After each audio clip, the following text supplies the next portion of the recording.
Hey guys, I'm Chris from California. Yo Monster Cat, it's Noah from Austria. This is Juliana from the US. Phase 1 complete. Bring in the artists. Hey guys, this is Nitrofun. Hey guys, this is Rich Edwards. Hey guys, it's Anika.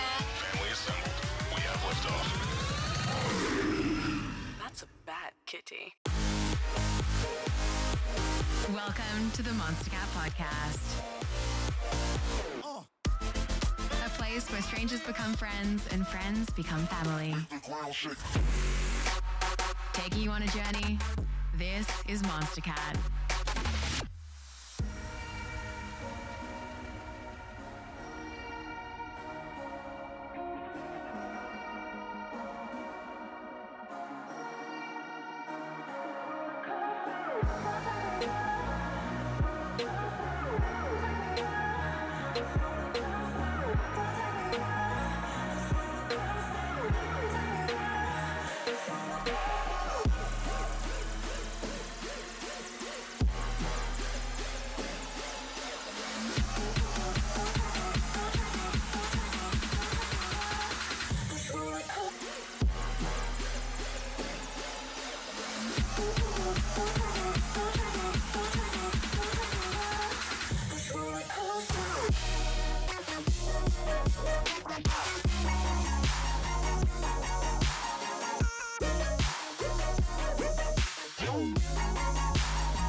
So, ladies and gentlemen, we have very quickly moved on to draft phase already. Unfortunately, we had a slight delayed start because of some technical issues on my end. I apologise, game sounds might not be working, and I'm sorry, I have to blame Windows Update for that, and I'm sure you guys will love to spam that in chat, as we've had a couple of Windows Update issues over the past few months. But yeah, unfortunately, I think something went wrong with my HDMI drivers because of Windows Update, and it's no longer transmitting sound. So I've done my best to get a workaround. If it's working, it's working. If it's not, I'll try and get it fixed through the stream. I'm your Scoundrel. I'm joined by Forecourt Jester, and I'm here with Dalsy TV, and we are into draft. Dalsy TV, woo, let's go. I removed the X from my name, X Scoundrel, because people called me X Dalsy, and then I put a TV at the end, thinking people wouldn't work into that one. But here we go. Yeah, no, Waves versus Reunited, I believe, is it? So Reliable Union. Reliable Union. Yeah, no, I knew. I always used to get those confused, dude. I was always Reunited, Reliable Union. I definitely did the same thing multiple times. It's the RU Very quick draft and very interesting. A double sustain composition coming here from Waves. Now, we actually saw this in VG8 this weekend from Gangstar's forecourt. It did not work out for them in the end, so I'm very excited to see if Waves can do that. This is actually interesting. Forecourt and me will be having flashbacks to Vainglory Worlds and also Vainglory Lives in Seattle last year, where double heal compositions were basically absolutely 100% sought after. So I'm going to leave it here. I've had a very quick intro, sorry, but everything got kicked off so quickly. We needed to get things going. Again, Windows Update, blame those. Anyway, Dalsy and Forecourt, this is your time to shine. Take it away. No worries. Now, as said, this game very, very exciting for multiple reasons. Not only is it Reliable Union versus Waves, which in itself is an exciting matchup for Court, this is for the big bucks. Winner of this match has made it to the playoffs. They're done. They've done it, and they can compete in the playoffs for their chance to make it to the challenge battles. So, loser, they get a second chance. They do fall down into the elimination bracket, but no one wants to be there.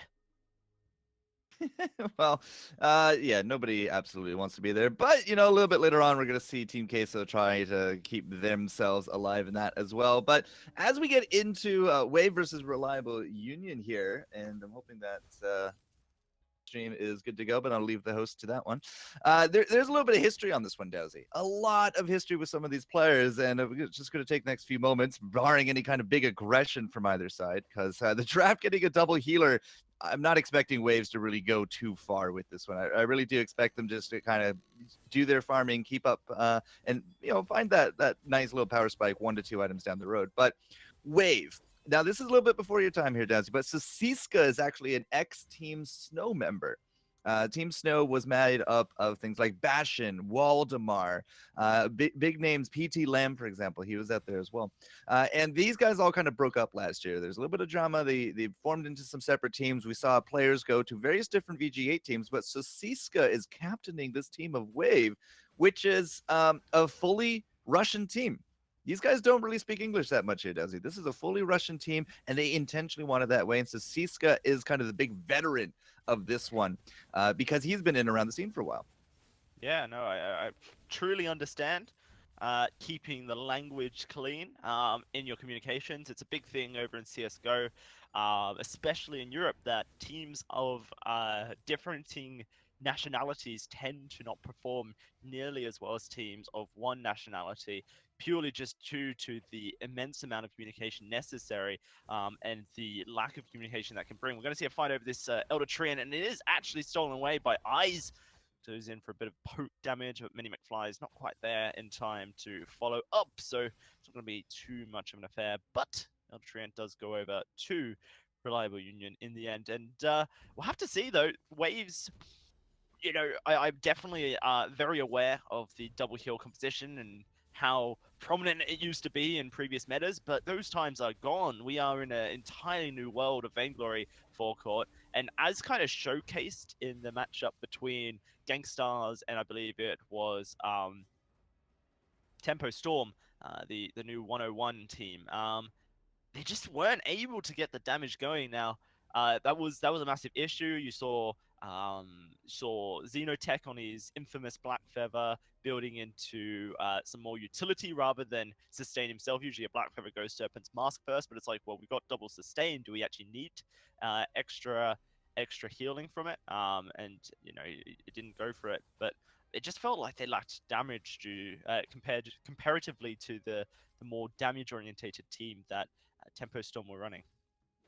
Well, we'll have to see the double sustain through this one, but it's double sustain with the Black Feather. That's quite a lot of sustain, especially since he's probably going to go into that Serpent's Mask on top of things. So we'll keep an eye on it there as well. But again, like early game, very likely not much to happen on the side of Wave. It would be up to Reliable Union to kind of break up the tempo a little bit. But Eyes very happy to be farming at this point, and Sneaky getting off a little bit more of that farm in the lane Rona. So again, I feel we do have a little bit of time here, Dazzy, because there's even more history to go over here. Alex Magic has not played competitive Vainglory since autumn 2015. He played in the very first Vainglory League. Back when, if you won the league, you went to live finals. That's how far back we go in the history here. He just finished up his 1-year mandatory service in the Army. So he's done with that. He's back, available to play, and he's teamed up here with Sasiska. Now Bars and Blazon, We're gonna have to interrupt you. Ice is in trouble here. He's gonna try and afterburn over the wall, but he cannot.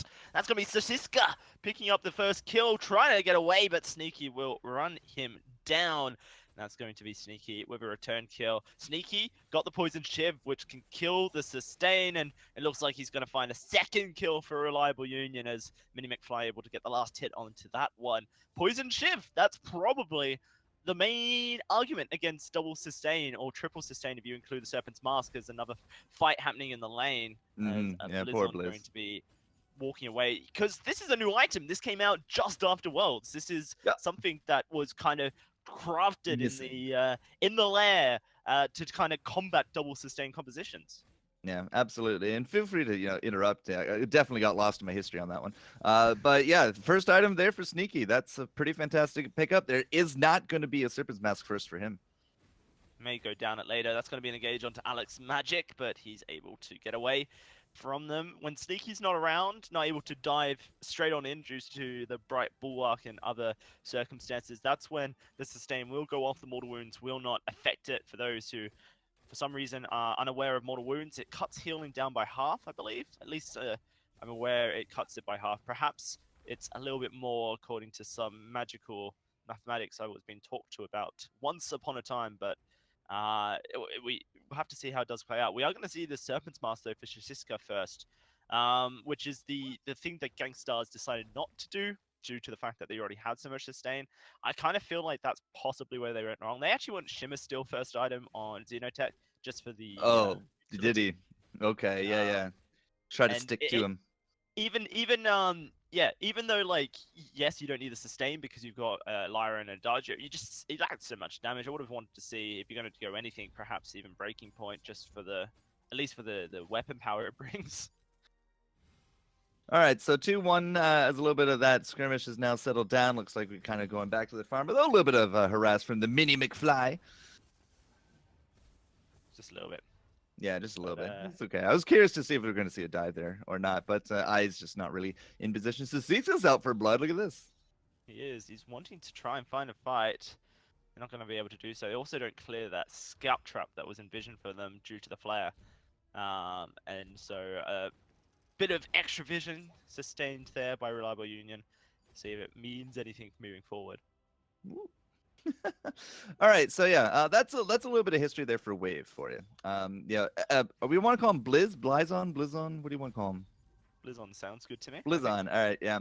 Blizon and Bars, the other guy here on the roster, they come from a challenger level team called Hell's Flames, and that's how they all became Wave. So we'll have to see if they can make it through. Reliable Union, though, is another name that has been permeated throughout multiple splits, multiple challenger series for almost 2 years now that these guys have just been continuously entering, but they are always stopped in like just shy of top 4, just shy of top 8, depending on the challenger split. So these guys have just been added again and again and again.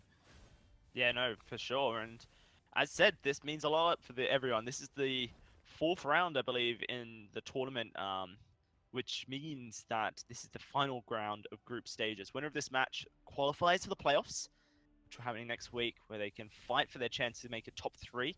Top 3 go to the challenge battles, and the loser, well, they fall into the elimination bracket where they get the second chance to work for it. But it's much more of a gauntlet run at that point, as you're really having to fight your way towards that end game. So many more rounds have to be played. We are seeing a bit of aggression attempted by Reliable Union, but they're just not really hitting the mark with anyone. Shishishka able to block up lovely onto that afterburn using the Rose offensive to get away. But Reliable Union going to try and use this position that they've gained for themselves to take this gold miner. Eyes just moving forward. He's trying to almost play dummy. He's like, oh, we're going to come back in. But now that the gold miner has been moved, there's no way that Waves don't know what's happening. They just don't feel like they can commit to taking it. It's almost this damage issue again, that they're almost struggling to go in for all-in team fights.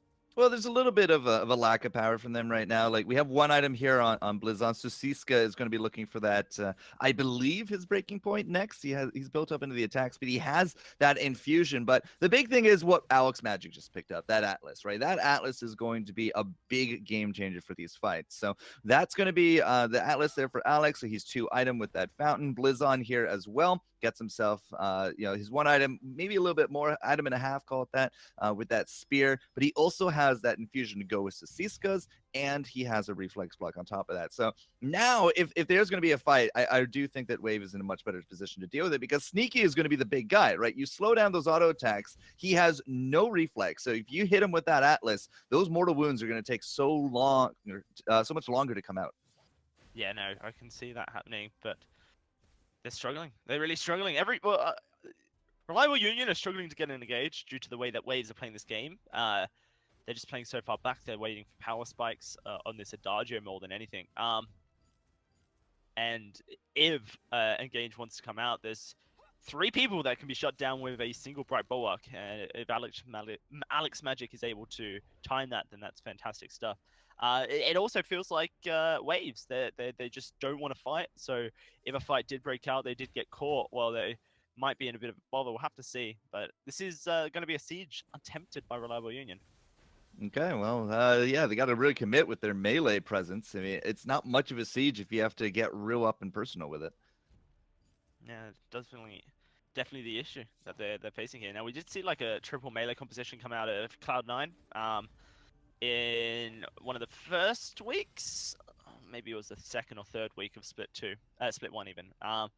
And despite the fact that Cloud9 were ahead, and they were fairly far ahead, like not just this 2,000 gold lead that we kind of see coming out, they were like 5,000 gold ahead. They just never were able to commit hard to anything forecourt because of the potential that they hit. They lost their lives. I love that. Mini McFly is just like, oh, that's not where I want to be. Time for retreating. Yep.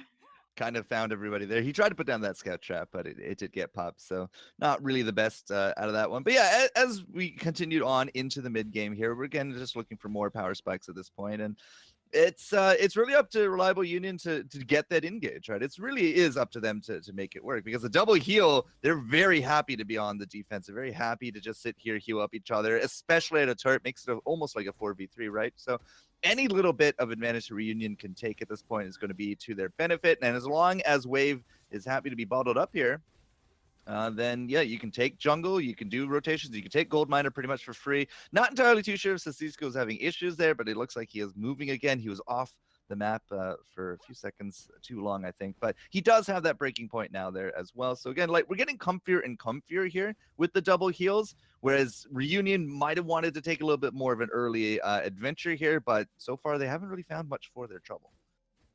Yeah, no, that's it. It's just trying to build up a gold lead because that's what they can do. Bit of a rotational issue though from Waves. They all rotate down and they give Reliable Union a chance to go in. Now it's a big fight breaking out and everyone has to commit. But it's Blizzard who's in trouble. He's gonna get bursted. First does come out. It stuns up 2, but it's not enough. And now for Reliable Union, they want to chase forward, looking for Shashiska. They will find Shashiska as well.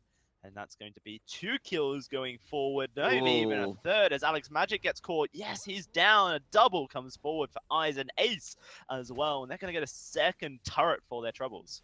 So Reliable Union are taking some advantages here. They finally found that engage, take 1 turret. They are going to pick up this second. There's a big ace buffed Wave to come in. So yeah, Mini McFly, no problem. Just move down, pick up the Crystal Sentry for their trouble here on top of things. And now let's go spend that money, right? Well, that was a big influx for them. But the big thing is, again, the key is that they engaged, they stuck to it, they didn't retreat, and they were finally able to make a little bit more of their power come through. The double sustain is great and all, but the Shiv really does make a big difference. So all you have to do is focus on one target. You don't even need to spread it. And that minus 50% or whatever it is, that is a very big deal when it comes to that kind of self-sustain. And Blizzon by himself, Alex Magic by himself, those are very squishy targets. It might be those healers, but you put them a lot of under intense fire like that, and they're not exactly built up to take that kind of punishment.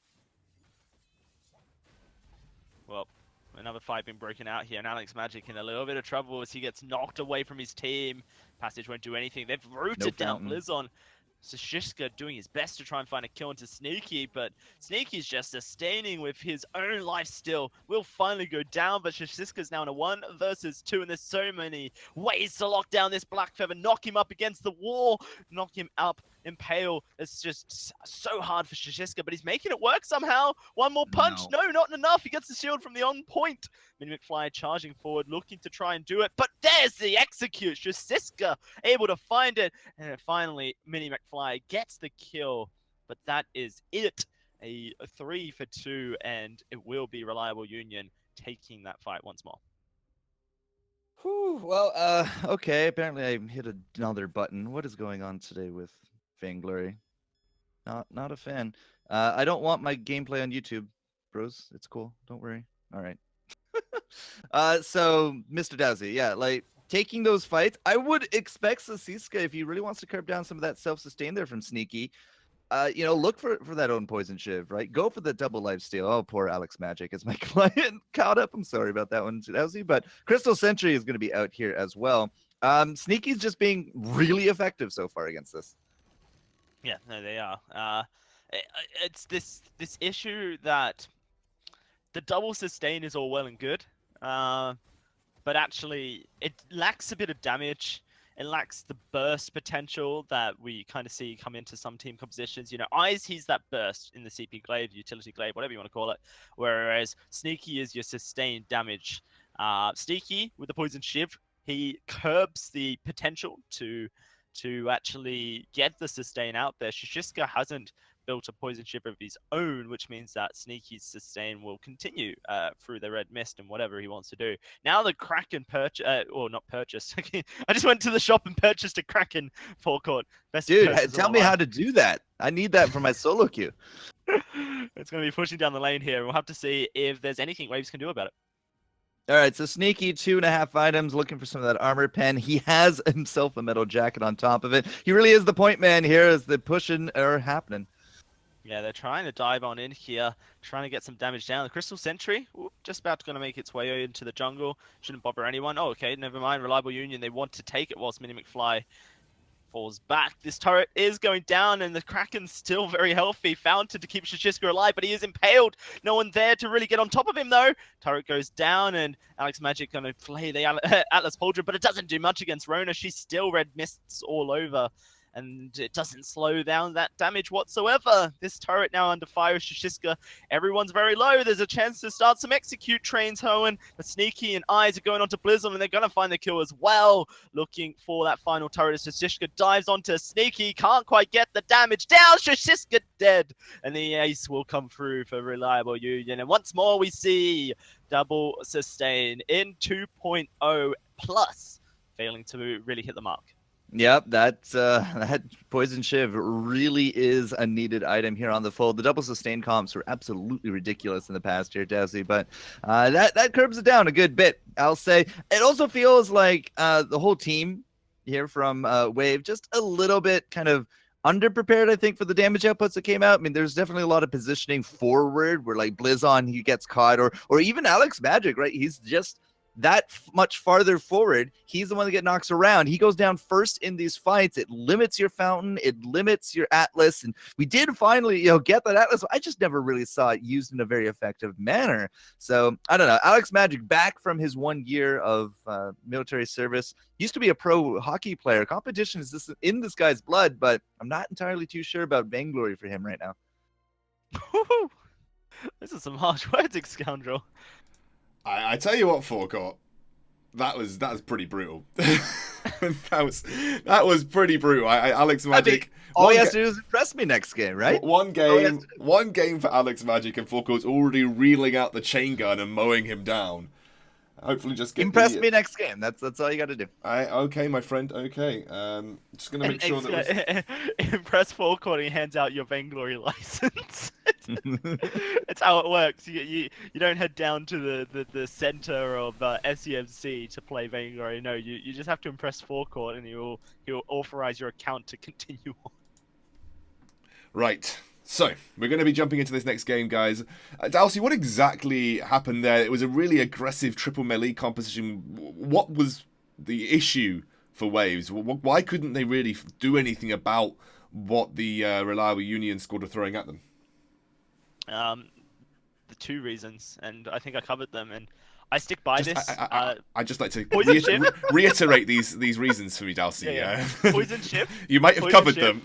No, I'm going to Scoundrel. Poison Shiv, and lack of damage and double sustain comps. Like, yes, Adagio gets to a point where he gets really, really strong, especially if you get him ahead. Blizzard never hit that point. I wasn't very impressed by his Adagio carry play. I've seen fantastic Adagio carry play over this last week, Scoundrel, and unfortunately Blizzard's Adagio play didn't fall into that category.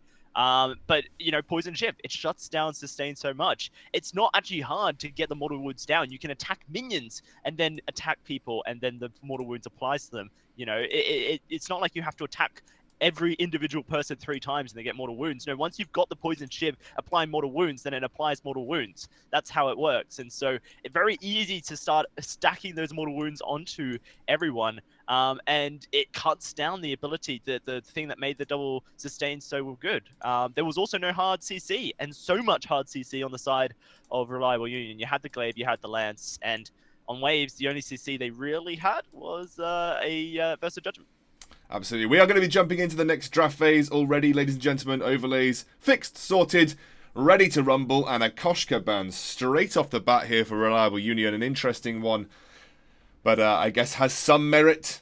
Kind of want to cut down some early aggression, so Koshka off the table. Won't be seeing that kitty make her way onto the Halcyon Fold anytime soon. Now waiting for the response here from Vaves. I always say Vaves because it's like double V. It's Waves. I know. But, it's going to be the... They're double U's, man. W. Double... Yeah, I know. But it's not. It's double V's. Yeah. Anyway, Glaive is the ban Forecourt Jester, who can't read a simple alphabetic letter. And Lance is going to be the lock-in. I'm joking. That's your alphabet license. Take it away. Alphabet license been revoked, Forecourt. I'm sorry, do I have to longer... remove your phonetic licenses? Come on, Britain. Speak the language.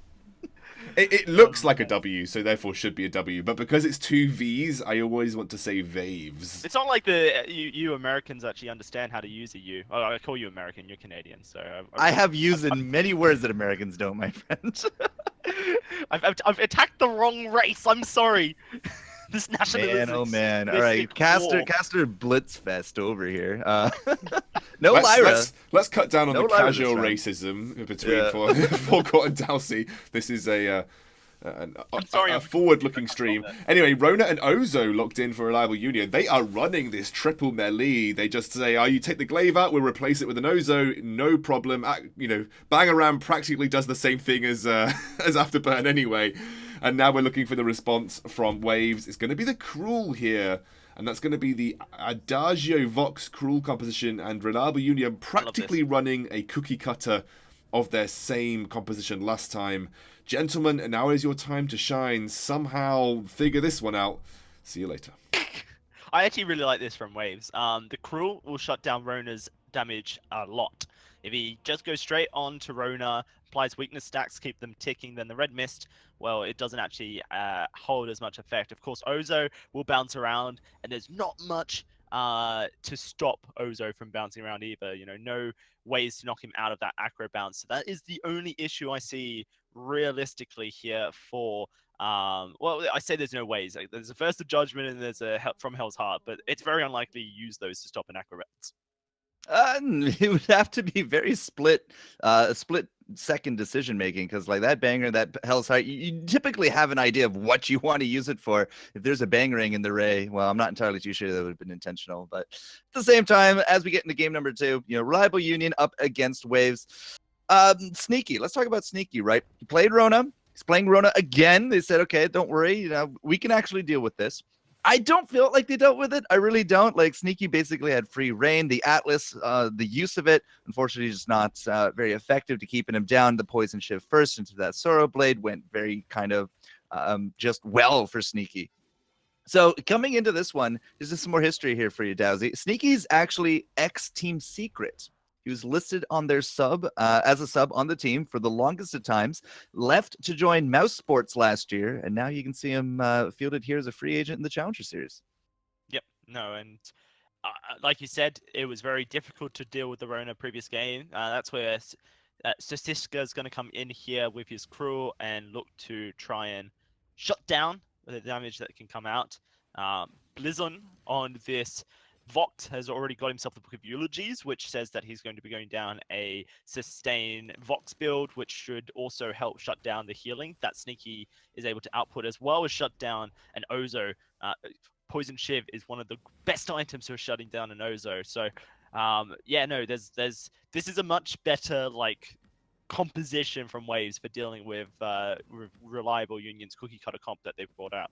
But then the triple melee again, it's going to be a lot of gap close. It's going to be a lot of just straight up engage. But earlier on, I feel like they might actually do a bit better. Really depends on what Sasiska can do on this Crow. But by the time we hit mid game, those 1 to 2 item spikes, just like what we saw last round, Reunion is going to have a lot of engage potential between him. Not only does Mini McFly have, that the roll, the impale, the Githian wall if he's up against it, but that bangarang, the acro bounce, right? There's a lot of range on those, especially once you start hopping head to head there. So we'll have to see who actually gets the better of the trades, but the better of the farm is actually slightly favoring Reunion so far. Just a little bit.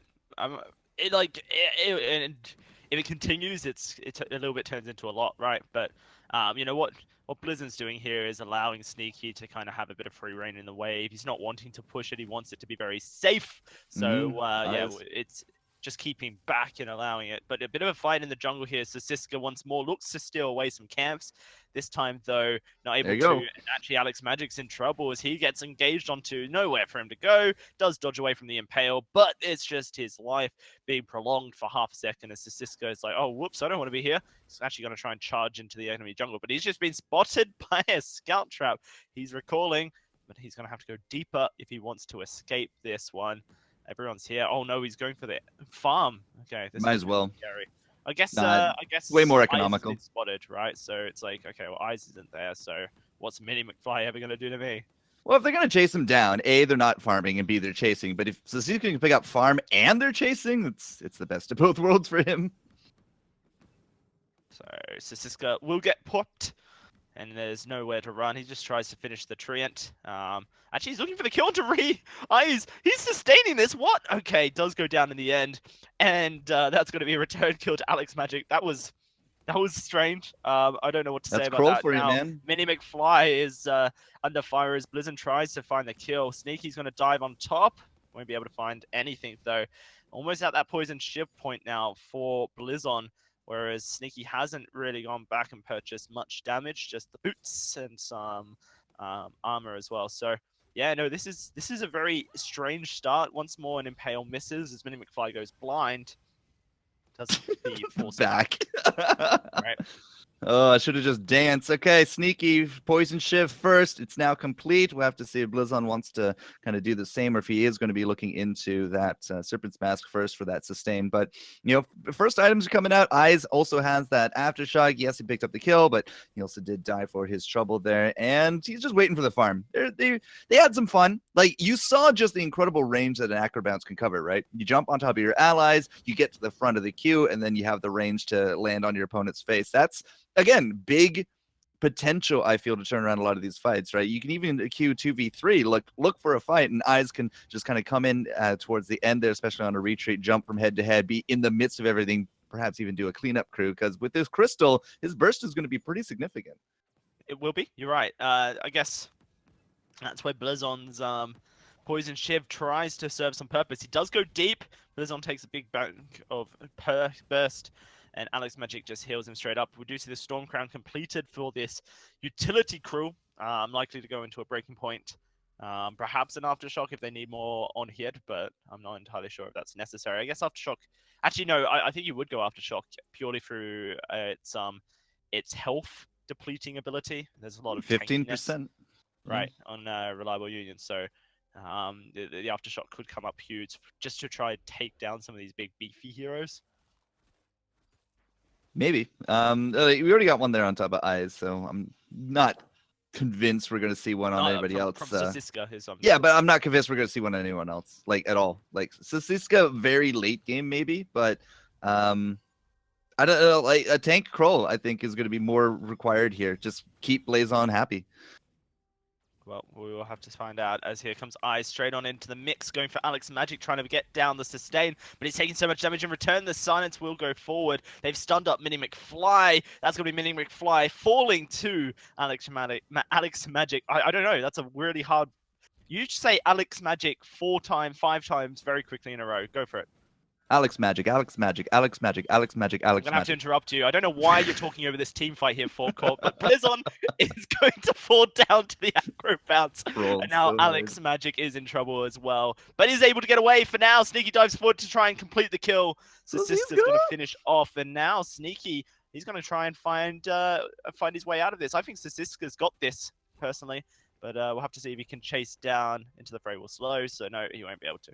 He has no Hell's Heart. Hell's Heart, no boots. You know, it's a hard, tough sell to keep on top of Sneaky. He does have some armor at this point, so the auto attacks wouldn't be as good. Of course, you know, he does have a crown on top of Sasiska, so a little bit true damage either way. But Sneaky can go over walls, Kroll can't. So, like, as long as he did survive, he can jump over a wall later on, would have defeated the whole thing. So, clean up the wave, let the team come back in. It was a nice return there from the reunion. Yeah, they tried to engage, didn't work, but they gathered themselves, were able to pick up the kills by the end of it all. And there we go. That's the Shiv, not Serpent's Mask for Blizzon. But he did go into the breaking point first. So the longer that these fights work out, especially if Sasiska can work his magic as he solos out a gold mine, the better Blizzon will be, which is why I'm thinking more and more of a tank Kroll rather than a damage Kroll, right? Just be that front line. I'm going to have to find out. That's going to be gold mine completed for Sasiska or solo. Just cruel things, really. Storm Crown makes it even more cruel things. But yeah, no, this is a much more interesting game. I kind of feel like the composition that Waves have can deal a lot more with what Reliable Union put out, but Reliable Union, they seem to be very, very comfortable on triple melee. Yeah, they've been doing some really nice rotations. They seem very practiced with this. It's not like, oh, I'm just going to run Rono for the first time ever. No, it's they definitely seem to have a lot of practice in their kit for this. So we'll have to see if it continues on. A little bit more damage to be coming through soon enough. Sneaky picked up an infusion. Eyes picked up that infusion. So here at the 8-minute mark, we'll have to see Blazon pops is just in so much trouble here. Nowhere to run. But he is running. Somehow good Verse of Judgment keeps them all stuck down. And now they're looking to try and find a kill. They can't, though. Eyes very low. But he will not fall impale onto Blizon. But they're just going to try and move forward and get more. Wow, the sustain that comes out of Poison Shiv and the heal as well from Alex Magic and the Fountain. Oh, God. And now, Reliable Union, they struggle to try and defend this turret. There's just almost nothing they can do. Eyes will come back in to try and find at least one kill. It is going to be the Cruel Bursted. That could be an issue as Blizon was trying to get away, but he cannot. And now Alex Magic, all by himself, will be able to avoid being acro-bounced on top of. But this turret now under fire. Alex Magic does not have a verse. He should not be here. He's still here. He's turret shot! Okay. I see you, Alex Magic. Can you get anything else? No. Bangarang gonna mean that nothing else comes forward. So, one kill for a 3 in the end, and a turret going down for both teams, and maintains a gold lead for Reliable Union. I mean, I think you just claim worth at that point. Like, when you're down in the gold lead, when you're down in that kind of pressure, if you can pick up the kills, it's typically worth. So I'll give that one to Alex right there. Picks up that Atlas on top of things as well. So Sneaky and Eyes going to be both on notice with that one. Yeah, I know Eyes is Crystal, but at the same time, it's every little bit helps at end game situation. So Sneaky has himself the 2 items, looking for his armor. Eyes, I believe, is going to be looking for an Aegis here soon enough. But Sasiska, again, like, he's just going to be going a little bit more tanky. That Storm Crown looks like that's going to be turned into an Aegis. There it is. Both Sneaky and Sasiska able to pick it up right there. Sasiska's attack speed should be, I don't know, probably 5th item. I suspect he's also going to be looking for an Atlas here. And then maybe we'll see a breaking point if the game goes that long. Maybe, indeed. I'll be very interested to see how this utility cruel build kind of evolves, because there's so many different ways to do it. So yeah, we'll have to find out. Going to be this gold miner taken, perhaps stolen? Nope, will not be. But a fight going to break out around it nonetheless as they go straight on in. Verse of Judgment stuns down 2, but Sneaky gets stunned by the Hell's Heart. Oh, triple melee getting caught up, but Alex managing in trouble. Fountain to keep him alive. Can he sustain? Yes, he can. He gets out, and that's going to be Eyes falling on down. Now Mini McFly left to his own, going to try and get across the wall, get away, but he fails the combat roll. Whoops, a daisy. So Siska's going to punish with the weakness. Burst of a spectral smite, and actually a Sneaky caught out as well. Waves don't really want to chase down. Maybe they look to get the Crystal Sentry instead. A bit of extra gold for your jungler, for your laner, and so that's exactly what they go for. But this game it's kind of hanging a little bit. I'm not entirely sure if any team really feels like they've got the upper hand just yet. No, the team fight's going pretty back and forth, but even losing out Eyes on that one, there was still a gold mine pickup here for Reliable Union, so they are going to maintain that gold lead. 2,000 or so still ahead. More infusions to be coming out. Eyes didn't use his, or he used it and it faded. He bought another one at the very least. Sneaky, of course, his is just winding down a little bit here. He's bought a new one to go with it as well. So Blizzon had one there at the beginning of that fight, didn't have it by the end. These things don't last that long, and that was a pretty protracted engagement. But big props to Alex Magic on that one. He moved forward. He wasn't able to steal the gold mine, but he got a 2-man stun with that burst, and then a great Atlas. And, goodbye. So much burst if he gets caught, and caught he was.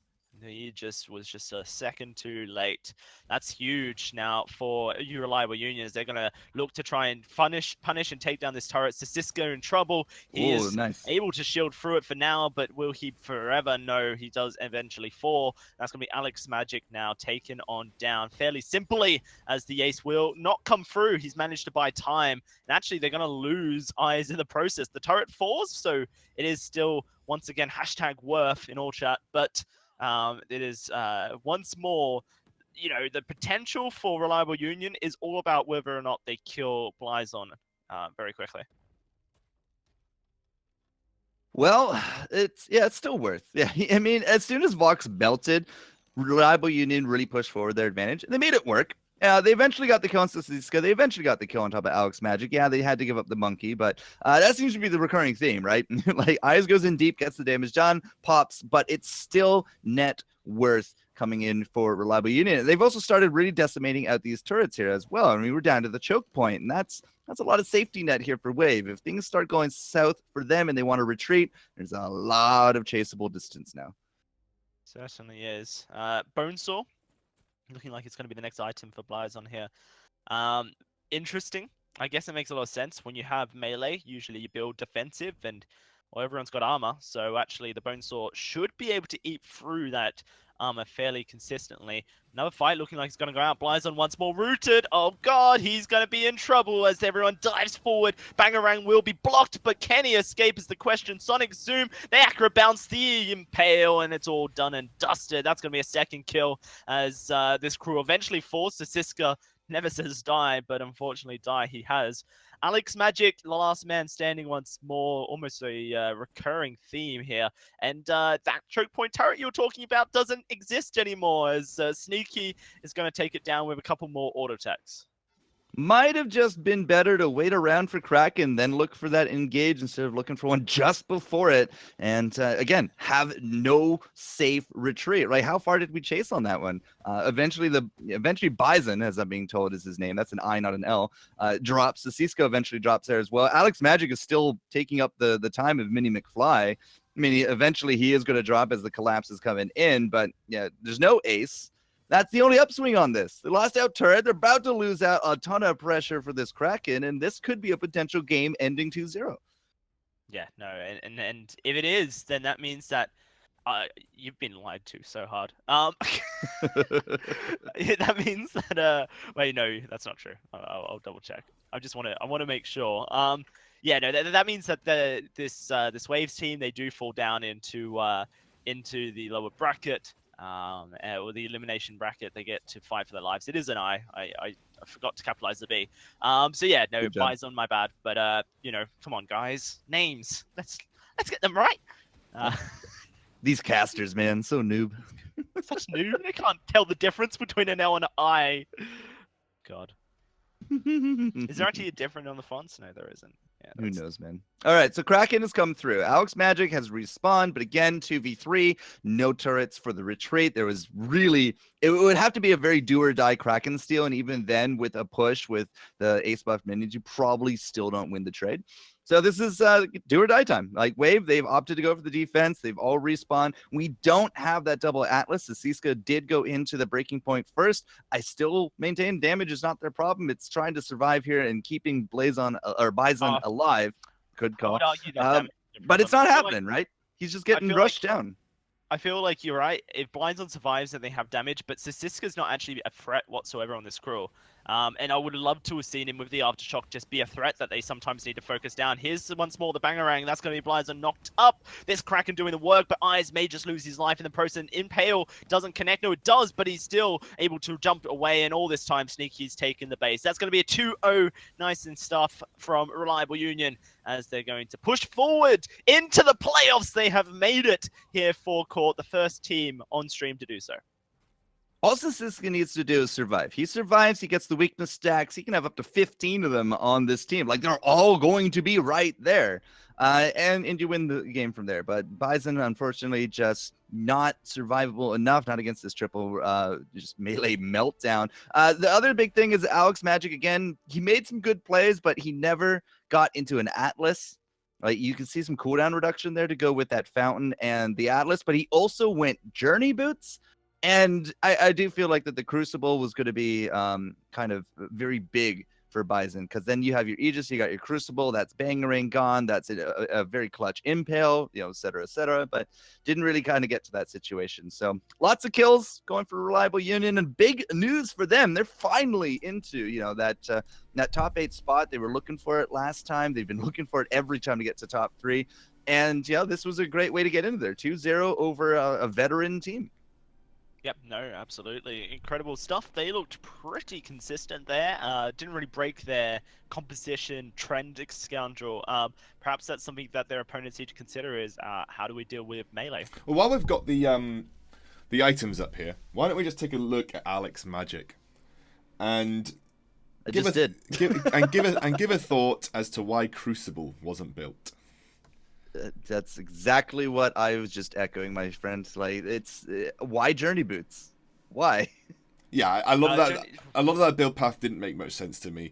I think you saw, and there was one particular fight just before Kraken was taken, where I think Bison, he blocked the Ozo ultimate. He did that once or twice. Yeah, he blocked the Ozo, but then it was followed up by an Impale. Then it was followed up by Into the Fray and into Githian Wall. And obviously you need to have something for the Ozo ultimate and something for the Impale at the very least, which means you need to have a Crucible and you need to have a Reflex block. Obviously you can dodge the Impale with your Sonic Zoom, but if that gets dodged and then you get Githian Walled, what's going to block that? I mean, I think that was definitely a big ask, but honestly, very, very impressed with Reliable Union in that best of 3 series. And while we get the next game set up, I think they're just going to celebrate making it to the playoff bracket. It means that Waves have got to, I believe, win at least one more to make it into the losers side of the playoff bracket. And we'll have to see who they end up going up against and bring you all the info about that when that goes through. But for now, we've got Team Queso against Angry Pandas Black coming up next. So stick around, guys, because we will have that coming your way ASAP.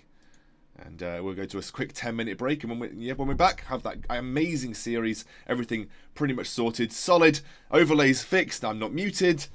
Basically everything going right from here on out, guys. What more could you want for a VGL stream hosted by Scoundrel? Woo!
times when it was only you and me.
Shadows fall over my heart.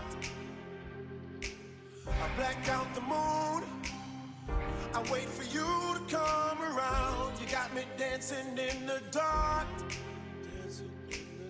I've closed my eyes, but I won't sleep tonight. Baby, you should come with me.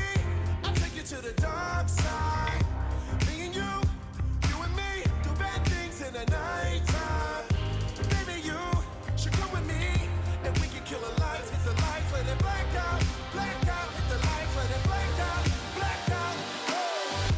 Blackbird, black moon, black sky, black light, black everything black, black heart, black keys, black diamonds, black out, black everything black, black everything, everything all black, everything, everything all black, everything, everything all black, everything, everything black.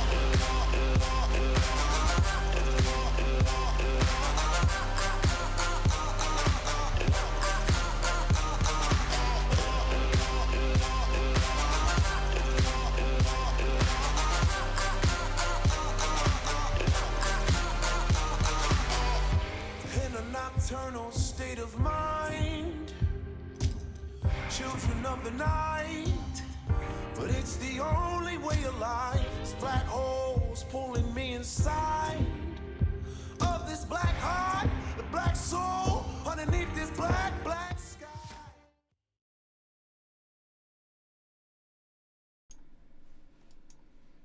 Welcome back, ladies and gentlemen. Sorry for the delay. We were just waiting for a team to get out of a ranked match, actually. They were in the middle of a ranked match, and we had to just make sure that they were all ready to go. Didn't want to bring you back, and unfortunately had no game to go to. But now we've got a game to go to, so as soon as the teams are ready, we're going to jump straight into the draft phase. And Dalsy and Forker, we are back after a little bit of a break. Those were 2 quick games from our first series. Kind of left us reeling. We were done before the allotted time for the next series, so we are back and ready to rumble with Team Queso versus Angry Pandas Black. 2 hard-hitting teams, high-seeded, especially Team Queso, and one of them is going to be eliminated after this match. That's sad. I think that's actually very sad because both these two teams, they're perhaps becoming, names that we expect to see in the European Challenger Series. Of course, Angry Pandas Black, they're a legacy team. They've been at the top state of play. They're looking to make it back, whereas Team Queso, man, the following behind those guys is huge, and I no one wants to see them go either. So these guys are going to be playing their hearts out. It's unfortunate that the Pandas are down into the situation, but I just feel it's a very different team that I'm used to as of last year. Yeah, could be right. It is a quick set of bans here. Fortress and Kestrel going over. It's going to be Lance locked in, and immediately Finn and Vox returned for Angry Pandas Black. And now we're waiting for Perez and Dark Ghost to finish their composition and round it up here. Dalsy, we'll see what they lock in. Yeah, well, I'm interested to see what they do. Decide to go for God Kova on this Finn. Ziwa, we saw him play Vox almost all the games that he could play yesterday until it was banned against him. Yeah. So Banned against him.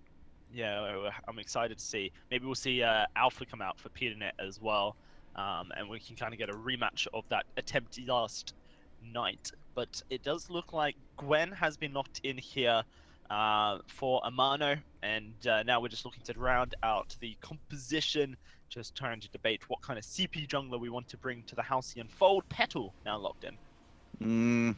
Petal didn't exactly have a great showing yesterday, Eric Scoundrel. Yeah, wow, that was a quick throw. Petal's an interesting one for me, Forecourt, because generally she's good at kiting. That's kind of what she's supposed to do. She deals with melee heroes who don't have instantaneous gap closers quite well. And I'm wondering what, if this Samuel gets locked in or this Glaive gets locked in, I suddenly think that that's a pretty solid response here for Angry Pandas Black. Yeah, I think that's really, really interesting. It's Petal locked in prematurely despite not seeing what you're going up against. What it could be good against is dealing with Vox if you're trying to chase him down. And obviously Finn is going to eat those Munions. He's pretty slow regardless. And there we have it. It's going to be these two competitions locked and loaded, ready to go. Dalsy and Forecourt, you are too. Here we go. Thank you very much. Well, this is a elimination match, as Scoundrel alluded to. Both these guys are playing for tournament survival because after this, or that is it, they get to play the loser of the winner brackets match. I think it's the loser of the winners, Hell Divers and Late Cobras would drop down into this one. So that's what I'm expecting. And then they have to try and fight to make it to the playoffs. Now, neither of these teams made it into the playoffs the last split, so they're one step closer, I guess, here Forecourt to doing so. Yeah, but they're also one step closer to getting booted out for the whole split as well. So, yeah, winner takes all kind of matchup. A lot on the line for these guys. We did get to see the Pandas yesterday. Wasn't overly convinced that this was a team that was going to win. And, well, at the end of it all, they didn't. I'm being just such a negative Nancy today, Dowsy. But I really do feel like the Pandas are so different compared to last year. Like, Leia's not there. When we first met them, like, Xing Yi was there with them as well. And they've had such roster changes over time. Yeah, they certainly have. Now we're going to have to see what they can do here. PRZ goes in for the Impale onto PeterNet. PeterNet taking a bit of damage, but can Dark Ghost lay down the hurt as PRZ has gone very low. Amanu's here. They're all taking poke from these Malas and Verdicts. A level 2 Samuel is definitely not something to sniff at, and so Angry Pandas Black going to start pushing further towards the jungle. No, they're going to fall back here. So, bit of history. Team Queso, they actually made it to the last group stage match last split Forecourt. And then they got knocked out by Waves, who then came fourth overall in the playoffs. So, they've been at the step of playoffs before. They just weren't quite able to do so. Now, looks like Dark Ghost is in a bit of trouble, just about trampolines away. That Quibble hasn't been overdriven yet, of course, at level 2, so no stun coming through. Yeah, I saw I saw that Quibble, and for some reason I expected that to stun as well. But Dark Ghost, okay, yeah, he jumps, he's good, he's no problem. That very first fight down at the Ancient Train, that was actually going off to Peter. He's got the last hit. He had that regen, also hit him level 2, which is why he was able to push off against Queso so very heavily. And Dark Ghost, you saw him get rebuffed. He came for an invade. Doesn't look like he's going to get much more than a treant out of it, even if he gets that. Oh, he did.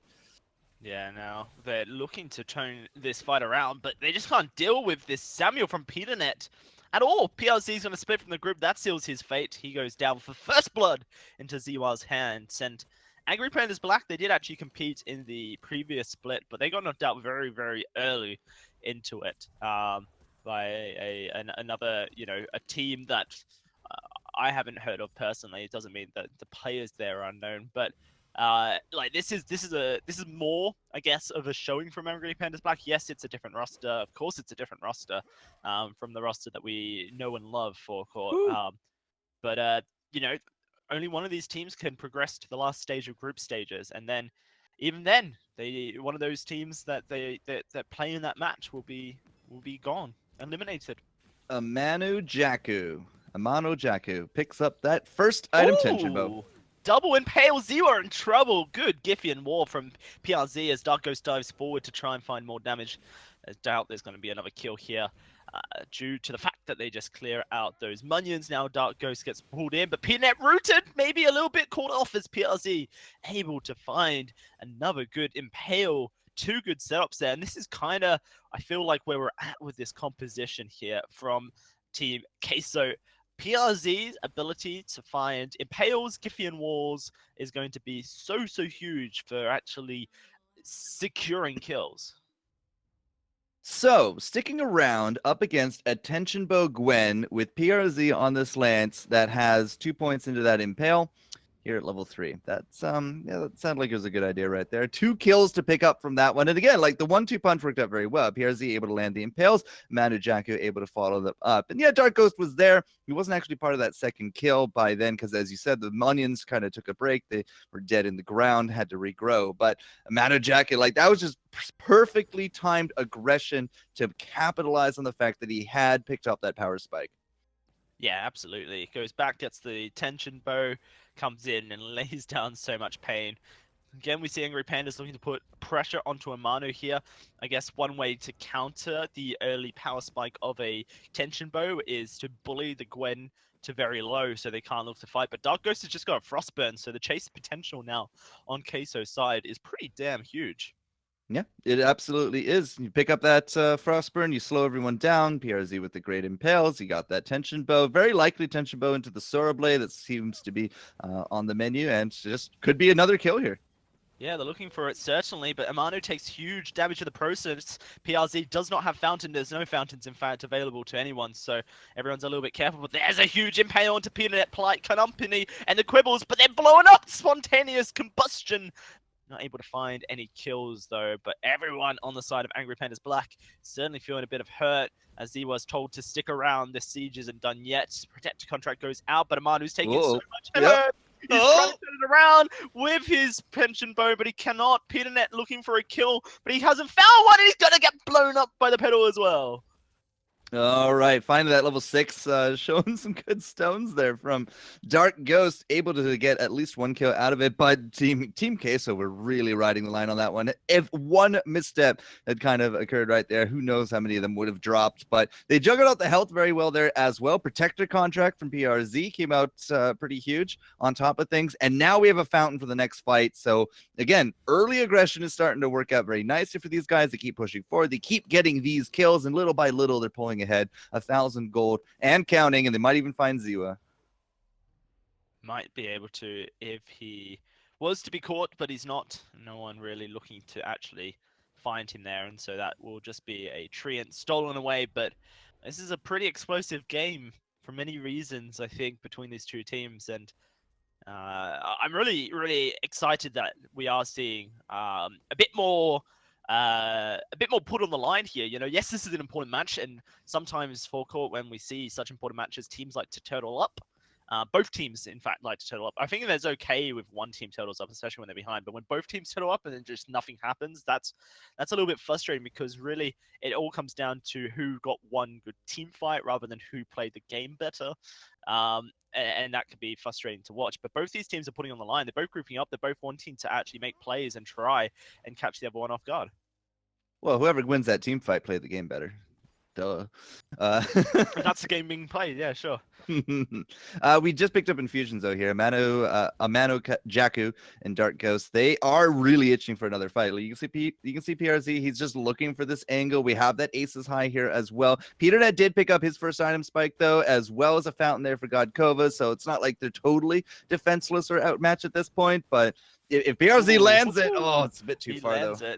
Actually, what it does do is set up the chance for a turret take. But PRZ's taken so much damage. Wait for it, flies out. It doesn't actually do anything. Kind of was just a warning shot more than anything. Try and push everyone back. PRZ has life spring though, so he's going to be starting to heal up. Fountain is available, but it's not really the place you want to be with your playmaking captain solo health. And Godkova, he has that force to court available, and there's nothing on the side apart from a reflex block on Dark Ghost to block it.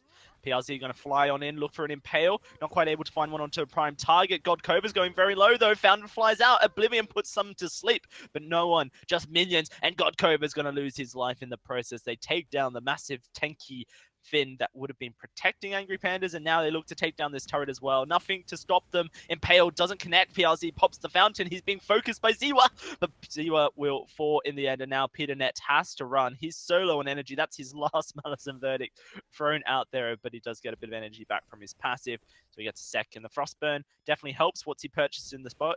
Upgraded boots, so he can run a little bit further, but good Giffian wall puts him out of it. There's the Impale, and that will be PeterNet falling again. So 6-1. It seems like Team Queso have come. They've got something to say about this match, and that is currently a 5-kill lead.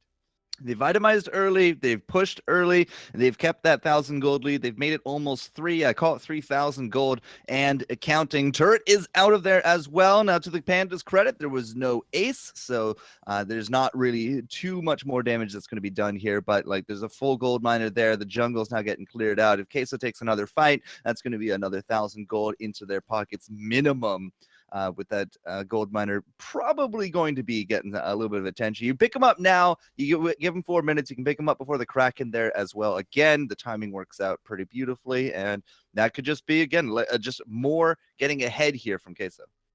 Yeah, that's exactly what they're looking for too, is we see another infusion come out for Dark Ghost PRZ leading the charge, just trying to find an impale onto PeterNet more than anyone. If you can take down the Samuel, then it kind of feels like the fight is won there and then. As yes, Ziwa can do work, but does he really want to be face tanking 3 explosive members, more infusions? Godkova pushing forward with the flare to try and get a bit of, being very consistent with their infusion buys here.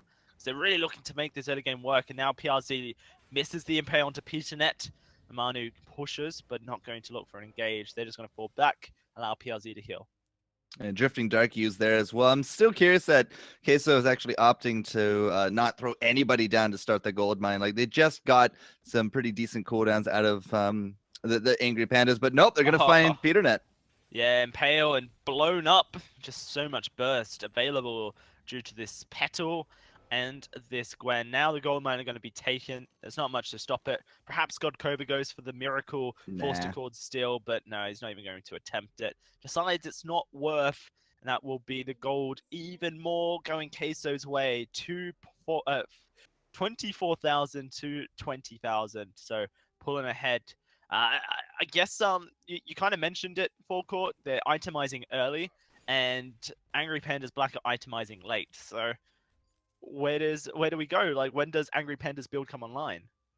Well, the big thing is how big of a difference in the game will there be when they finally hit 2 item, 3 item spikes on both characters? Because PeterNet is now 11 minutes in, still struggling for a second item, and Ziwa, well, at least he's doing a bit better. He has a lot of consistent farm in lane, although he is falling pretty substantially here to Amano Jaku. But at the same time, he hits 3 items, PeterNet hit 2 items. As long as there's something less than 5,000 gold between the two of them, you still have a shot. It's going to come down to the engage, and that's where Godkova is going to have to come in. But at the same time, if you can't get to that level, or there's something like 7, 8, 9 or more 1,000 gold between these guys, Queso might just be able to out-bully them simply due to the gold lead. It's going to be Crystal Sentry defeated. Very good start to being able to force fights in the jungle here. And now for Team Queso, some defensive coming through as the infusions once more. Tons of defense. Yeah. 12 minutes, they're just looking to bully. Start this jungle choke.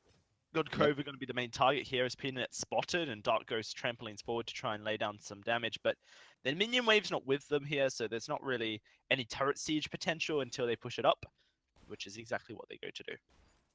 Yeah, so Queso can just keep bullying these guys, keep them at a very small farming interval, and find good things like this. Yeah, good thing. But PLZ is taking a huge chunk of damage. Oblivion doesn't do much work, but Godkova will fall, and he falls. And indeed, going towards a more cooldown-orientated build at the moment, so it means that for him it is a bit of a trouble. But hey, now we're looking for the damage that Angry Pandas can start to stack up with their late-game orientated heroes. Certainly able to push Queso back in that moment. Okay, so Pandas down a big guy, but he's already onto the fold once more. Comes back strong with a null wave. That's what that cooldown reduction was going into. So Fountain of Renewal, null wave for our Finn. He's going to be a big slow guy sitting on those travel boots, but no Crucible, no Atlas, no nothing. It's all about this null wave. And just getting confirmation that the opponent of the winner of this match will be Helldivers. as Lake Cobras has become another team to qualify for playoffs next week after taking down Helldivers in the winners bracket forecourt. So Helldivers now playing for their tournament survival, playing for those playoffs against the winner of Team Queso and Angry Pandas Black. There we go. Okay, so probably going to see a little bit more of them down the line as we still have that third series to play out here today. And at the rate that we're going, it looks like Queso might be the ones to move on. They've definitely taken a very commanding grip of this game. As I said a little bit ago, you pick up the gold miner 10, 11 minutes. It fills up just before cracking. You max out the gold gain there. And Queso is able to go 2 for 2 in that regard. So 30 seconds, we'll see the Kraken, and this is solidified into a 5,000 lead. Certainly is, as now the Kraken will be gobbling up that gold miner in a couple of minutes, a couple seconds time. In fact, another Crystal Sentry looking to be taken. Godkova with the minion candy will be too far away to really do much there. So that's going to be one last life for the Crystal Sentry, and I like the importance Queso are putting on to this Sentry. It's a very easy objective to take if you out-rotate your opponent, and it just means that you have so much more security in a jungle fight. The minion candies really can make a big difference if positioned correctly. Eve of Harvest now for PeterNet. He's not going the Broken Myth route. He's looking for more sustain in a fight. Well, Dark Ghost has decided to do the opposite. There's the Broken Myth there, so damage for Queso can stack up huge.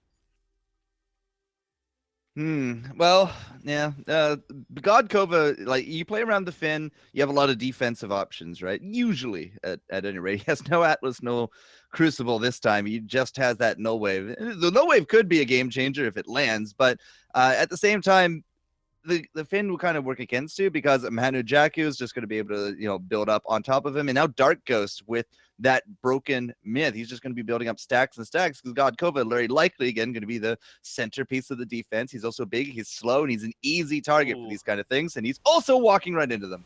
Yeah, but they've got the minion candied crystal. Okay, it doesn't do anything. Oblivion flies out, and that's going to be PRZ looking for the fight. He is taking huge damage. He should actually go down. No fountain to keep him alive. Amanu with the flank. Oh, God, that is crazy. And that's going to be Ziwa falling down. PeterNet now on the run as he tries to slow down everyone with a Malice and Verdict. Dark Ghost going to use one of those spontaneous combustions to heal his team, and PeterNet still chucking Malice and Verdicts across the wall.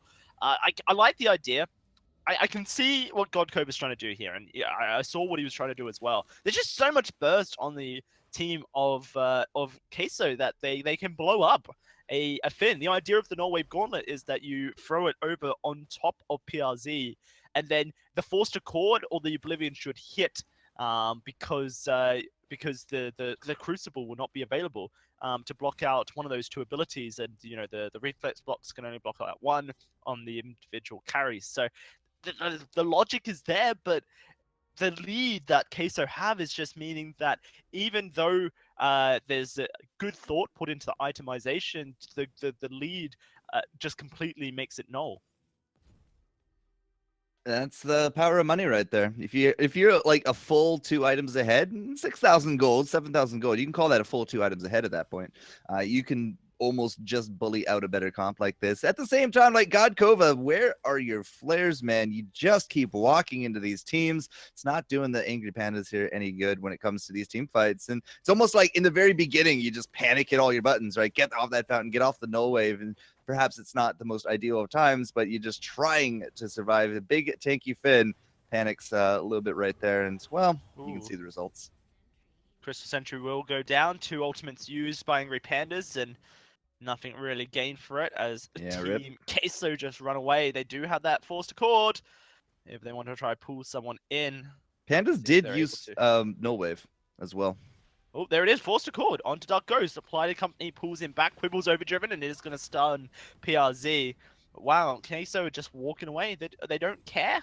And now they will look for the re-engage around their Crystal Sentry that has all its lives available. Godkova on the front line, just tanking it all up at the moment, but it's also allowing the Broken Myth to stack, and he's going to be slowed down by those impales. Godkova going very low. Here comes the explosions on the pedal as she stacked up her Broken Myth. Aces High lands onto PeterNet.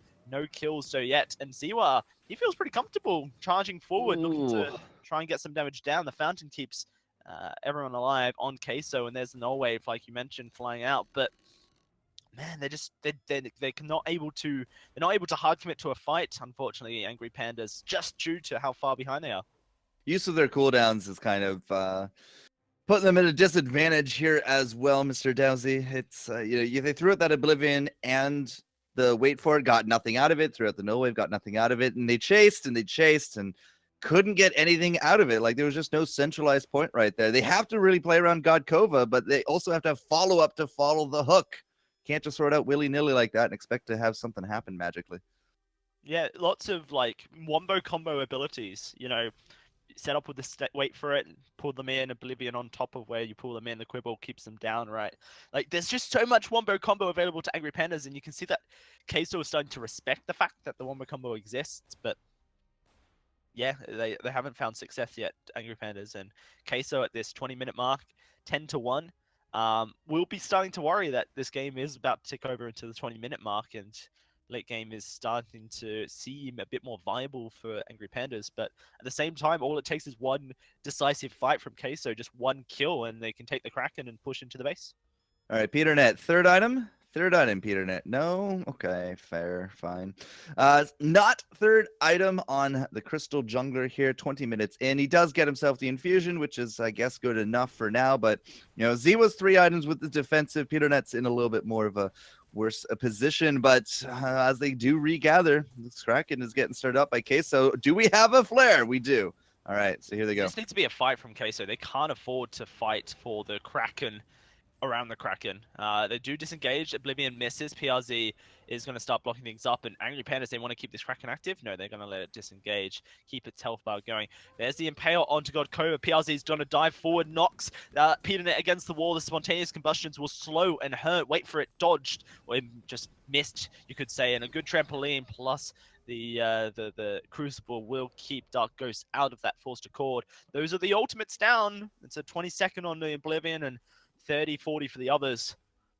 There's still like stuff in the tank, I guess you could say, for the Team Queso lineup, but they're gonna play safe. The energy bars and Dark Ghost isn't too good. He does have a Void Battery, but really needs to get that Eve going.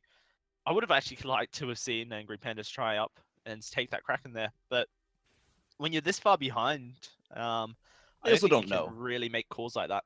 Like, they don't know where Dark Ghost is. They can see Amano Jakku is defending, and they've already flared out PRZ. But not knowing where Dark Ghost was, they were definitely respecting the fact that they could get re-engaged upon. All 3 of those charges are back up. The Ace is ready to roll, just like pretty much every other ult.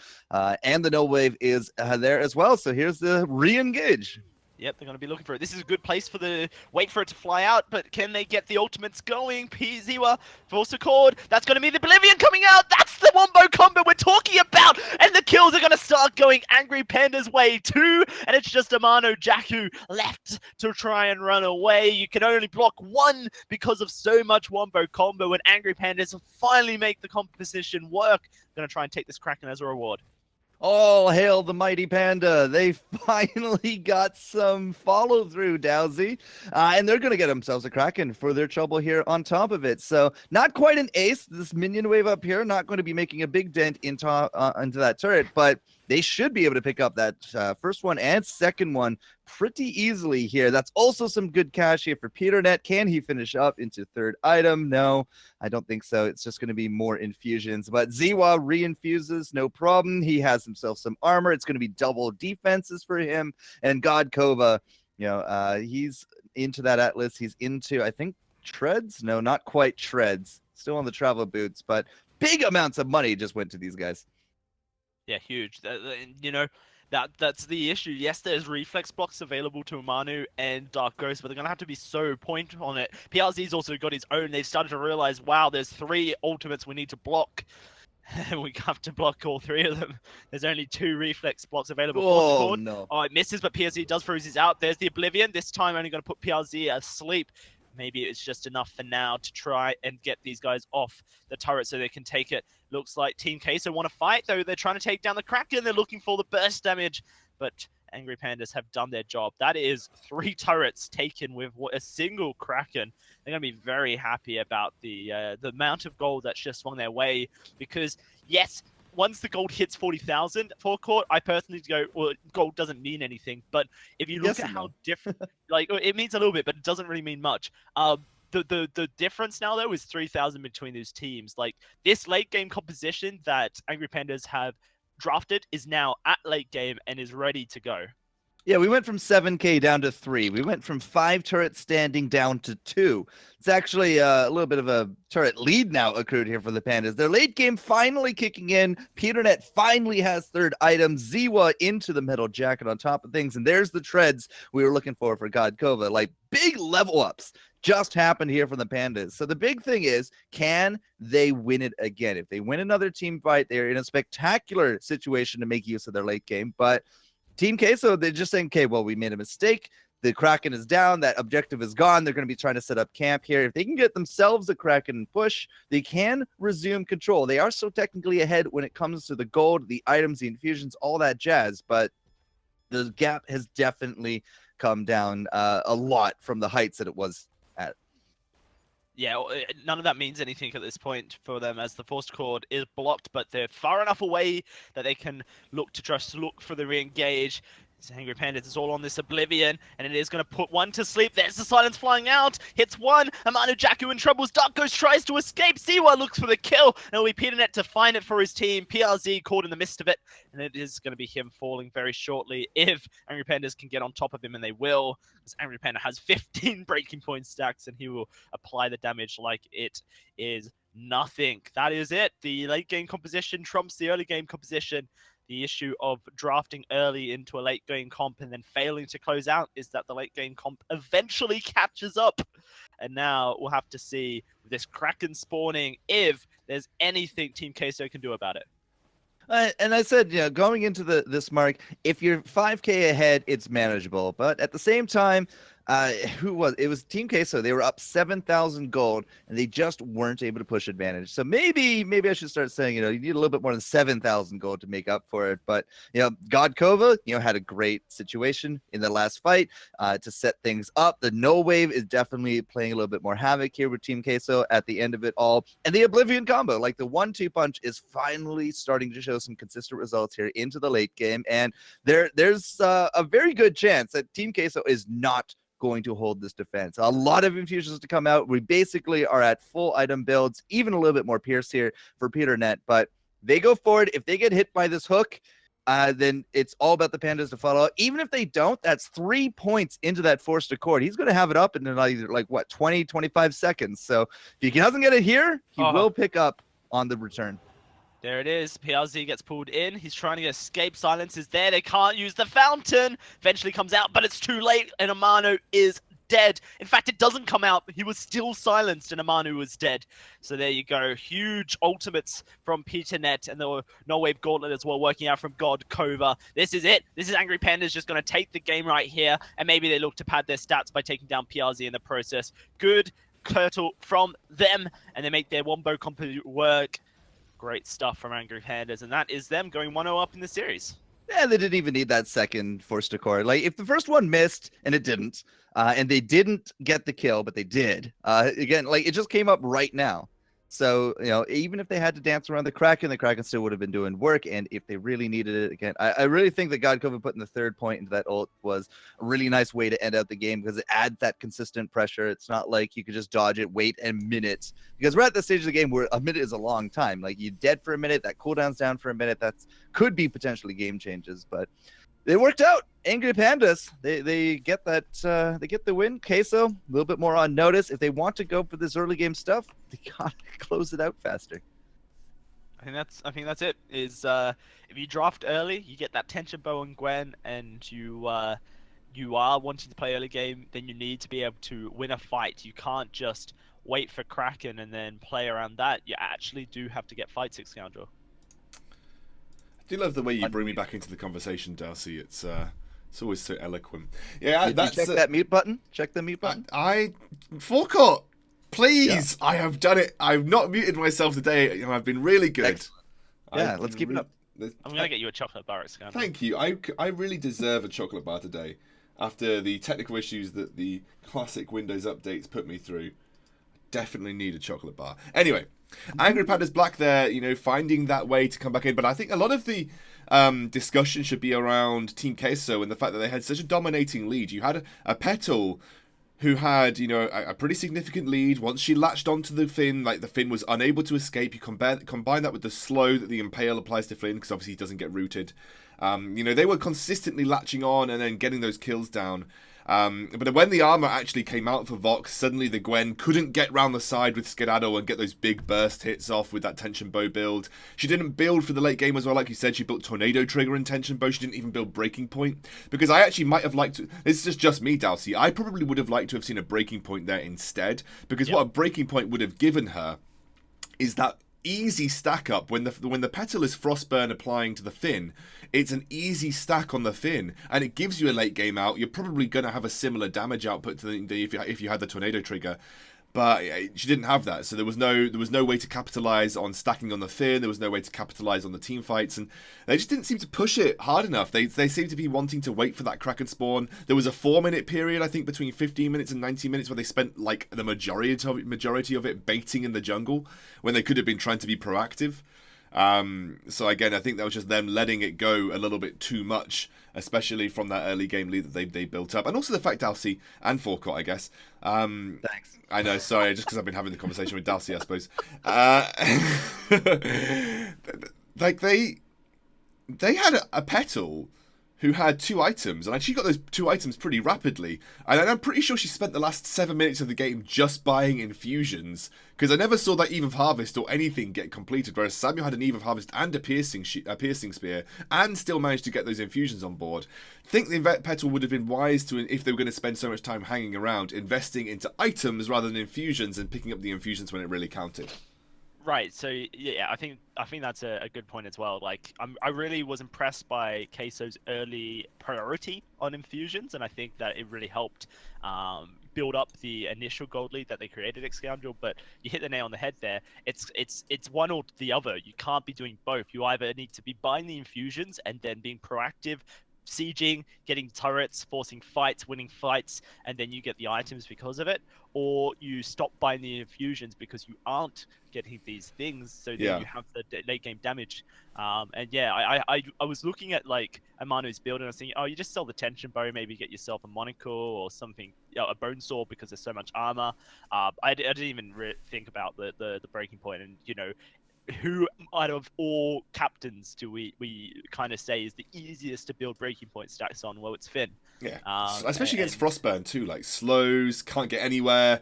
We're into the draft now, by the way, Forecourt, so we're going to jump into this. It is Angry Pandas Black 1, Team Queso 0, and it looks like the first ban for Angry Pandas Black is now being contemplated. So, I thought you were going to say Petal or something. It's no. just being contemplated right now. It looks like it might be a Kestrel. What do you make of that, Forecourt? Well, we've seen a good bit of weapon Kestrel, a little bit of Crystal there as well, but no Crystal Kestrel jungle is very likely what it's aimed at, so we'll have to see what kind of comp they're trying to craft around this, but no Crystal in the jungle means that mid to late game threat is just out. Definitely. They banned it last game as well, so there's a lot of respect being shown to someone's Kestrel. I think it's PRZ's. I've definitely witnessed PRZ's Kestrel before, and it hurts. Fortress ban followed up by a Vox first pick, and now Team Queso are going to respond with a Lance and Blackveil. A pretty solid response into a Vox, if you ask me. And now we're waiting for this next rotation of picks, Forecourt. Where do you think we're going to be going? Well, I'm really hoping not a Grumpjaw, but we actually saw one of the VIS last night. Heck of a game. Actually won out with double armor items and his living armor on top of it. But yeah, I would not expect to see it here. If the Pandas do want to, not mess around with the winning formula, I think this Finn is absolutely fine. You know that Amanu Jacku is going to be looking for that backline, for that box. You know that those impales are going to come through. Finn doesn't really have to worry too much about those. But with this Finn, I'm always a fan of double range for the Finn. Just play around him, dance around him, ring around the Finn, and see what you can do with the defensive natures of the fortified health. Yeah, definitely seem to be working towards... Oh, we're going to just actually... I was not ready for that. Just going to actually jump out of lobby here. Looks like couple of people have dropped. I'm just going to make sure I get that all fixed and sorted, guys. But from what we've seen so far, what do you make of it? Well, they were looking at a pedal. Not entirely too sure if that would have went through, but I don't know what it is about Petal. I'm just never really a fan of her. I think Petal's good because she's quite abusive against melee heroes, especially that don't particularly have great gap closing abilities. So she's pretty good against things like Fortress. She's pretty good against some ranged heroes like Skye, because the Munions often just tank those forward barrages for you. She has, I think she's really good as a B-side pick, like B-side last pick. Yes. I would say Petal is really viable, but I don't often like to see super early A-side Petal picks. That is just me. It's the same with Samuel, right? B-side last pick, it's like, oh, a Samuel, nice one, because you know that you're going to be fairly safe in what you want to do. And late game, I feel like Samuel's always going to come trumps up on top of the Petal. Yes, Petal kind of counters Samuel early because she has more damage, but Samuel's just going to eat Munions up with one Malice and Verge at the late game. Vox is going to eat them up as well with his Resonance Bouncers. So Petal in the late game doesn't quite have as much of an effect, especially when, and you know, to throw it back to the build, Six Scoundrel, you don't have the Broken Myth finished, you know, for quite some time. Oh, Eve finished, so you don't not yeah. I mean, the 2-item spike for Petal is literally Frostburn, Broken Myth, because then you just build Broken Myth stacks with your Munions really easily. But if you're not going to build on that and you're trying to go to late game and then you just spam infusions the entire game and don't do anything with it, I'm just wondering, are you guys getting any of my chat messages, by the way? No. I think chat might have gone down. I'm going to start the draft on the match, as none of my messages were actually going through. Or I might have to remake the lobby completely, but we'll see. Looks like we are into draft, though. Hopefully it's all sorted. Unfortunately, chat wasn't working. So I was talking to the teams. I don't think they got it, but I think they realised that draft is going to stay the same up until that point, and they do look like they're running down the same thing here. So there we go. All right, so we have to see if it is the Petal, and yep, all right, it is. And this is Angry Pandas now pulling it out here. So I guess they feel like the Petal is going to work against what Team Queso want to pull out. Yeah, it's still going to be an interesting game. Black Feather on Dark Ghost. I feel like it's hit and miss sometimes, Black Feather. Maybe. Like last pick Black Feather into the Petal. A lot of people would say that, you know, the Petal counters the Samuel because he can use the Munions to block, but at the same time, like late game Samuel's gonna just decimate them if they do block. So there's a lot of tug and pull there on that one. I think Black Feather's in a good spot right now. A lot of teams seem to be really sort of putting a lot of priority on him. It's especially against a Vox, but against a Petal, if you can somehow get through those 2 rows offensives, actually Petal can have a pretty good time here against the Black Feather. Frostburn will then start to really make it difficult for Black Feather to stick to Vox, especially with that Sonic Zoom, so I do like it. Have to see if Team Queso can pull out a win here, otherwise they are out of the competition. Really hyped team, and actually I've talked for way too long, so bye. Goodbye, Scoundrel. Don't want to see any stinky cheese builds this game, though, so we'll have to see if Queso are able to pull forward, as they definitely got a lot of hype around them, and I feel like they did a lot good, you know, in the previous game. Just unfortunately not enough to really combat a late game orientated composition. Yeah, they ran out of juice. They ran out of gas. Just was not able to finish out in any good, timely manner. And there is definitely some validity to the whole point of buying infusions when you need them, not on cooldown. But yeah, we'll see where things go. Vox and Finn. I see this combo just so much. If you're picking up a Vox or you're picking up a Finn, there's a high likelihood in these last few days that you're picking up the other here as well. Makes sense. Vox obviously such a short range, so any kind of captain hero that can provide a bit of peel for him, create a bit of space is great. Finn probably one of the premier because of the fortified health that company give, and because of Lance being a popular pick as well. Finn 100% counters the Lance with his unstoppable heroic perk. So it makes sense, especially, you know, considering the way this draft went. Okay, so Samuel's the last pick. You know, the Samuel versus the Petal kind of aside, with the Amano Jaku playing this one out, like there is a lot between PRZ and Dark Ghost, like that's going to be a lot of engage. You have Dark Ghost to go in here. You can use that Rose Offensive at the same time. PRZ can go in by rolling or impaling, whatever, right? But Amanda Jack, as soon as he throws down that Drifting Dark in the back, he gets such a range boost with the Malice and Verdict. He becomes that artillery cannon behind the front line. It's going to be this Elder Treant going Piternet's way as actually Ziwa moves immediately down. They're looking for a fight here on your Pandas. They want to get a bit of early game attention for themselves. Those Munions are dying, but Ziwa is close up. Isn't going to go further. And they spot Dark Ghost trying to make a rotation towards the backs as well. They're going to trampoline over and just punish Dark Ghost for even attempting to come save his teammates. But actually, Pitternet probably takes the most suffering. What has Ziwa started here? Not gone down a Book of Eulogies route. Okay, so no sustain compared to Dark Ghost, who's obviously on the melee laner and will be building that. Ziwa will probably go down a sustained build, likely because there are no healers on his team. But Breaking Point probably into Poison Shiv, then perhaps the Serpent's Mask is what I'm predicting. Okay. All right. I'm curious to see if we're just going to see the Vox go into a little bit more old school Breaking Point double monocle. It actually was busted out last night in VIS. No, I'm not sure. I'm not sure what I would prefer. Like, I guess, yeah, double monocles gives you the chance to have super damage late game, which will definitely be nice against the Samuel because he's going to hit that point as well. Everybody going home. Just kidding. Yeah, everyone is going home. Just kidding. No, Dark Ghost is going to get the swave, no problem. God Kova in the lane, just going to be able to soak up a good bit here, but Manu Jakku, like with this item build, like it's still likely to be that Frostburn. It's probably going to be the Frostburn for both jungles at this point. Like Peternet's going to pick up his. Manu Jakku looks like the farm is more or less the same. Yeah, Manu Jakku perhaps just a little bit behind, like one creep worth behind there on top of Peter, but they should be able to pick that up probably, I don't know, next 60 seconds or so. They're not that far from it. When they do so, that's going to be hopefully a team fight coming out. That's what I want to see at least, trying to execute on some power spikes. Ziwa starting to build towards one lifesteal item, has the Blazing Salvo in inventory, so perhaps going to focus the Poison Shiv first just to try and really counter the Serpent's Mask that Dark Ghost has already acquired. What's he got? 580 gold, so he is 200 gold, sorry, 150 gold off hitting either Breaking Point or Poison Shiv, depending on which one he wants to go for first.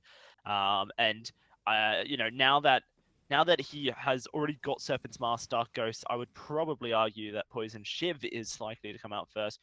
It was just the fact that he got the Heavy Steel was like, oh, that's interesting. Most Foxes just rush straight down one item tree, but Z was kind of gone. I want a bit of damage before I get my life still. Yeah, if you pick up at least one tier 2 damage item, it goes a long way for the clear, but at the same time, it will delay your build. I mean, you are right in that front, but the last hitting just becomes immensely easier. He can 3-hit these minions. He can come down to jungle. He can come to a fight, you know, just get a few shots in and move on. Doesn't have to ramp up, doesn't have to wait for attack speed, doesn't have to really do anything like that. But yes, it will delay out your second item just a little bit because you prioritize that first. He also didn't have boots at the time, right? So your movement speed suffered a bit, but you know, it's a fairly passive kind of early game here. Certainly is. Poison Shiv is completed. Another Blazing Salvo comes in, so it will be Breaking Point going down next. And actually, looking at some of the items that Team Queso have started to pick up, Dark Ghost has already started itemizing into armor. So this is a bit of a argument for building a Bone Saw over a second sustain item for Ziwa, since he's going to be having to go through the armor that Dark Ghost have, the armor that Lance has. Manu probably not going to build any armor. He is more likely to go towards a full blue build and maybe an Aegis as his defensive item. But it really just depends on what Amanu is feeling, how threatened he is by Vox as the game progresses. Well, 0 kills each, so I'm not entirely too sure that anybody feels super threatened so far. Again, not really a lot of invading going on. We do have level 6 now for Dark Ghost, though, so his Rose Offensive is up. Manu Jaku has the Sleep ready to roll. Not a lot of Reflex blocks or Crucibles out and about yet, so we are starting to hit these spikes. And Manu Jaku, no Frostburn. This is all in damage. Yep. Yes, it's double squishy composition. Being the pedal and the Vox. So he's looking to just try and make his Malice Verdicts hurt as much as possible. And look at that onto Ziwa. That's 2 Malice and Verdicts connecting. And that is 1/3 of his health straight on down. So yeah, no, I'm liking the Shadow Glass coming through from Amanu. There's not much chase potential, I guess, either. You know, Finn, he doesn't really chase down. Of course, the Vox and the pedal can decide to do so, but if they do decide to like try and chase down this composition from Team Queso, then what the Shadow Glass is going to do is just really eat through their health bars with those Malice and Verdicts, and they're going to start to realize that actually chasing isn't as much fun as they were hoping for. Well, I think Artillery Cannon will describe him well, but Godkova finds him in the bush. Yep, looking for a fight in this tri-bush here as the Drifting Dark goes down. They pull Amano in, but the Oblivion will stop them from chasing further. That's the Shadow Glass making its work. Godkova wants to fight, but everyone else is so scared to do so. But this split from Team Queso is very, very scary for them, as that's when things get a little bit easier for Ziwa and PeterNet to find a fight. They're starting up this gold miner. That is so risky. I am not a fan of this whatsoever, but Dark Ghost may have dived in a little bit too early. Oh god, the last resonance bounce looked like it. Oh, there it is, Minions! You can't block Malice and Verdict, and first blood for Amanu. I was going to say Dark Ghost looked like he was going to 4, and that might just be enough to push Team Queso back, but no, Shadow Glass all over, and Amanu's just laying down the pain train. And even if Godkova gets in the way of a initial blast, the AoE is just so much to deal with. All right, looks like the gold miner will at least get to mine a little bit more here in peace, but that's going to be first blood, and it was on top of PeterNet, so not entirely too sure they expected to get it, or maybe they expected to trade, but Dark Ghost living with a sliver of health. Good on him there. He did buy an Atlas mid-fight at the same time. As soon as we were done here, Godkova went and picked up his there as well.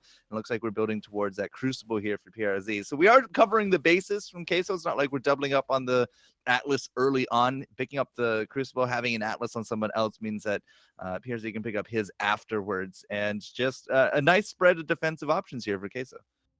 That's it. Dark Ghost is like distraction, dives in, puts the Atlas onto Ziwa, and just dances around the fight. I think that's really the only way you can describe a Black Feather. Whilst Amanu throws out consistent poke damage and really hurts everyone, PRZ has the stuff to work with. Godkova tries to charge forward, may even look for a fight. There's the Polite Company going down. It does say Angry Pandas already rearing, and there it is.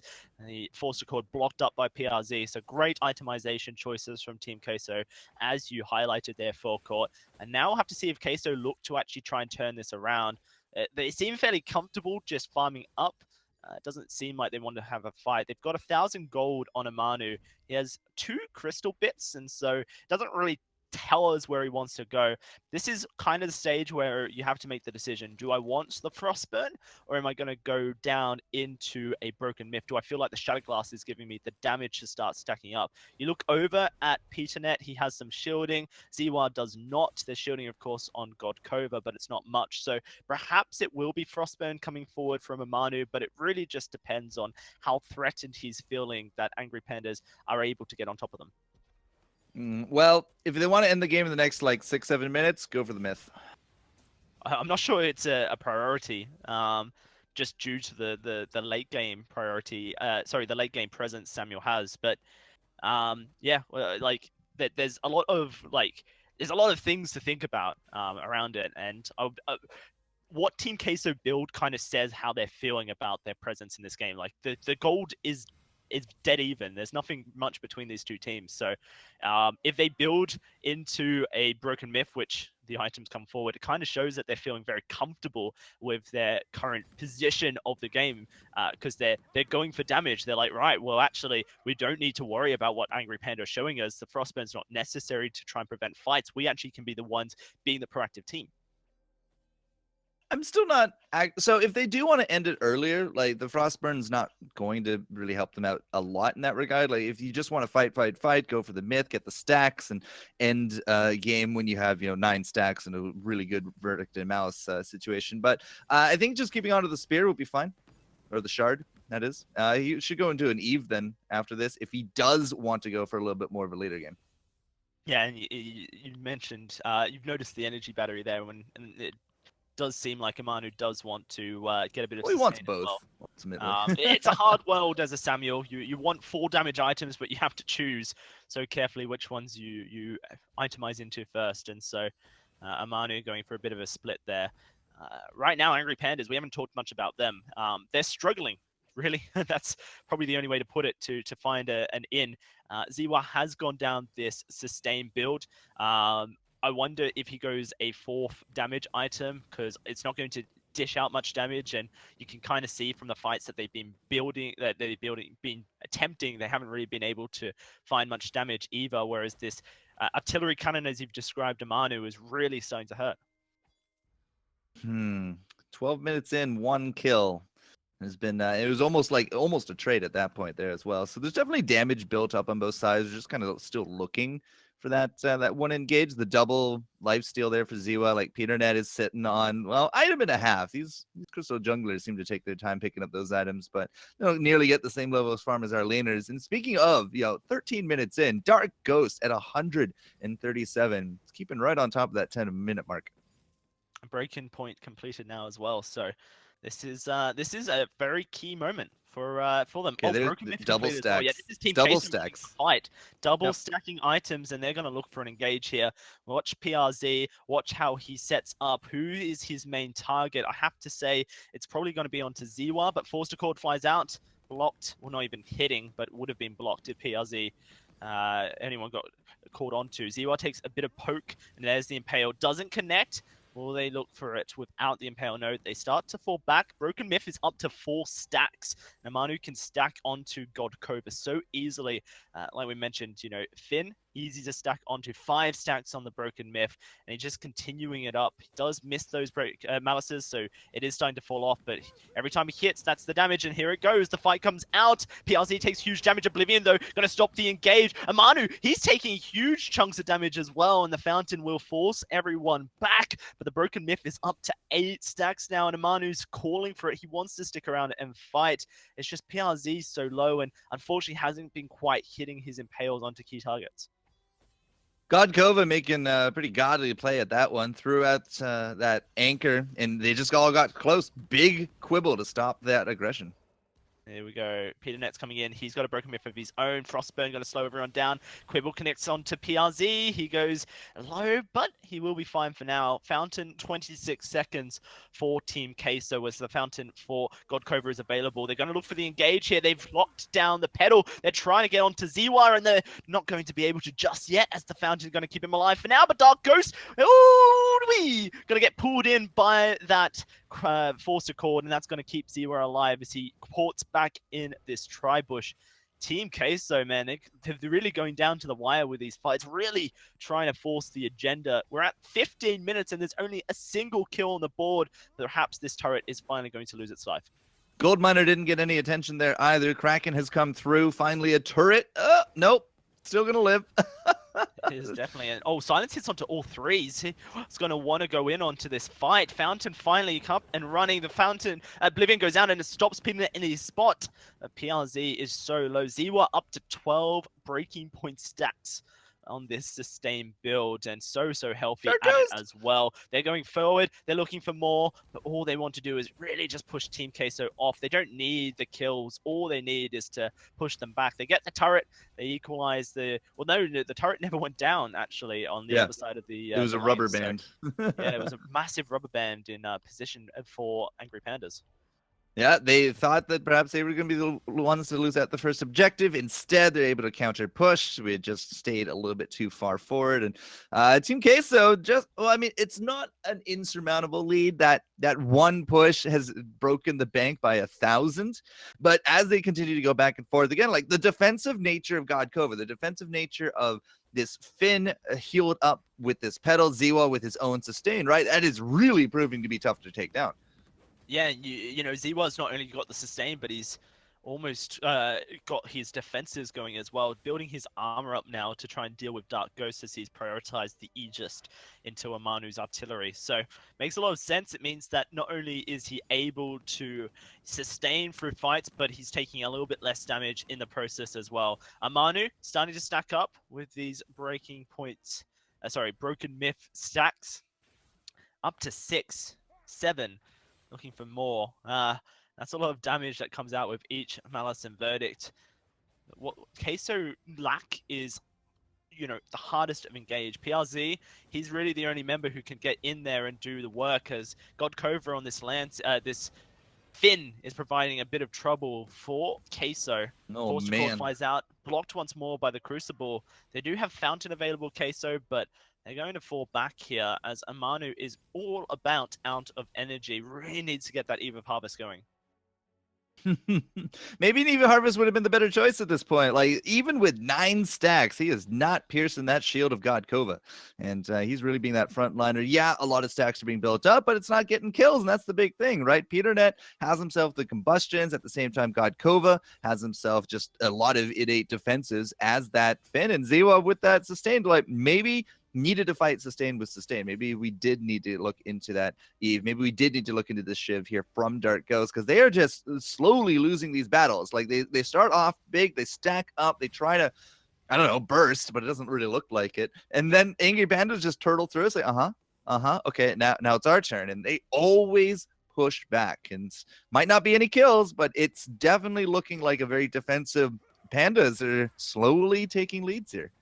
Kind of wanted, I think, like maybe perhaps a Poison Shiv instead of the Serpent's Mask, not as great, but definitely would have helped with applying mortal wounds. This Kraken's been started up by Angry Pandas. They pulled it all the way into the Thry Bush, which means they can disengage it very easily, and in fact set it loose onto Team Queso for a bit of extra damage. Shimmer Steel now completed on Dark Ghost, which is pretty huge because they're going to be able to slow Ziwa down. The Oblivion goes out. That puts Peternet to sleep, but they're not focusing Peternet. They're trying to get onto Ziwa. He's knocked up against the wall. He's doing his best to escape, but Amanu, he's stacking up and he's doing the damage. Can they turn this around as Angry Pandas dipping and diving all over the shop?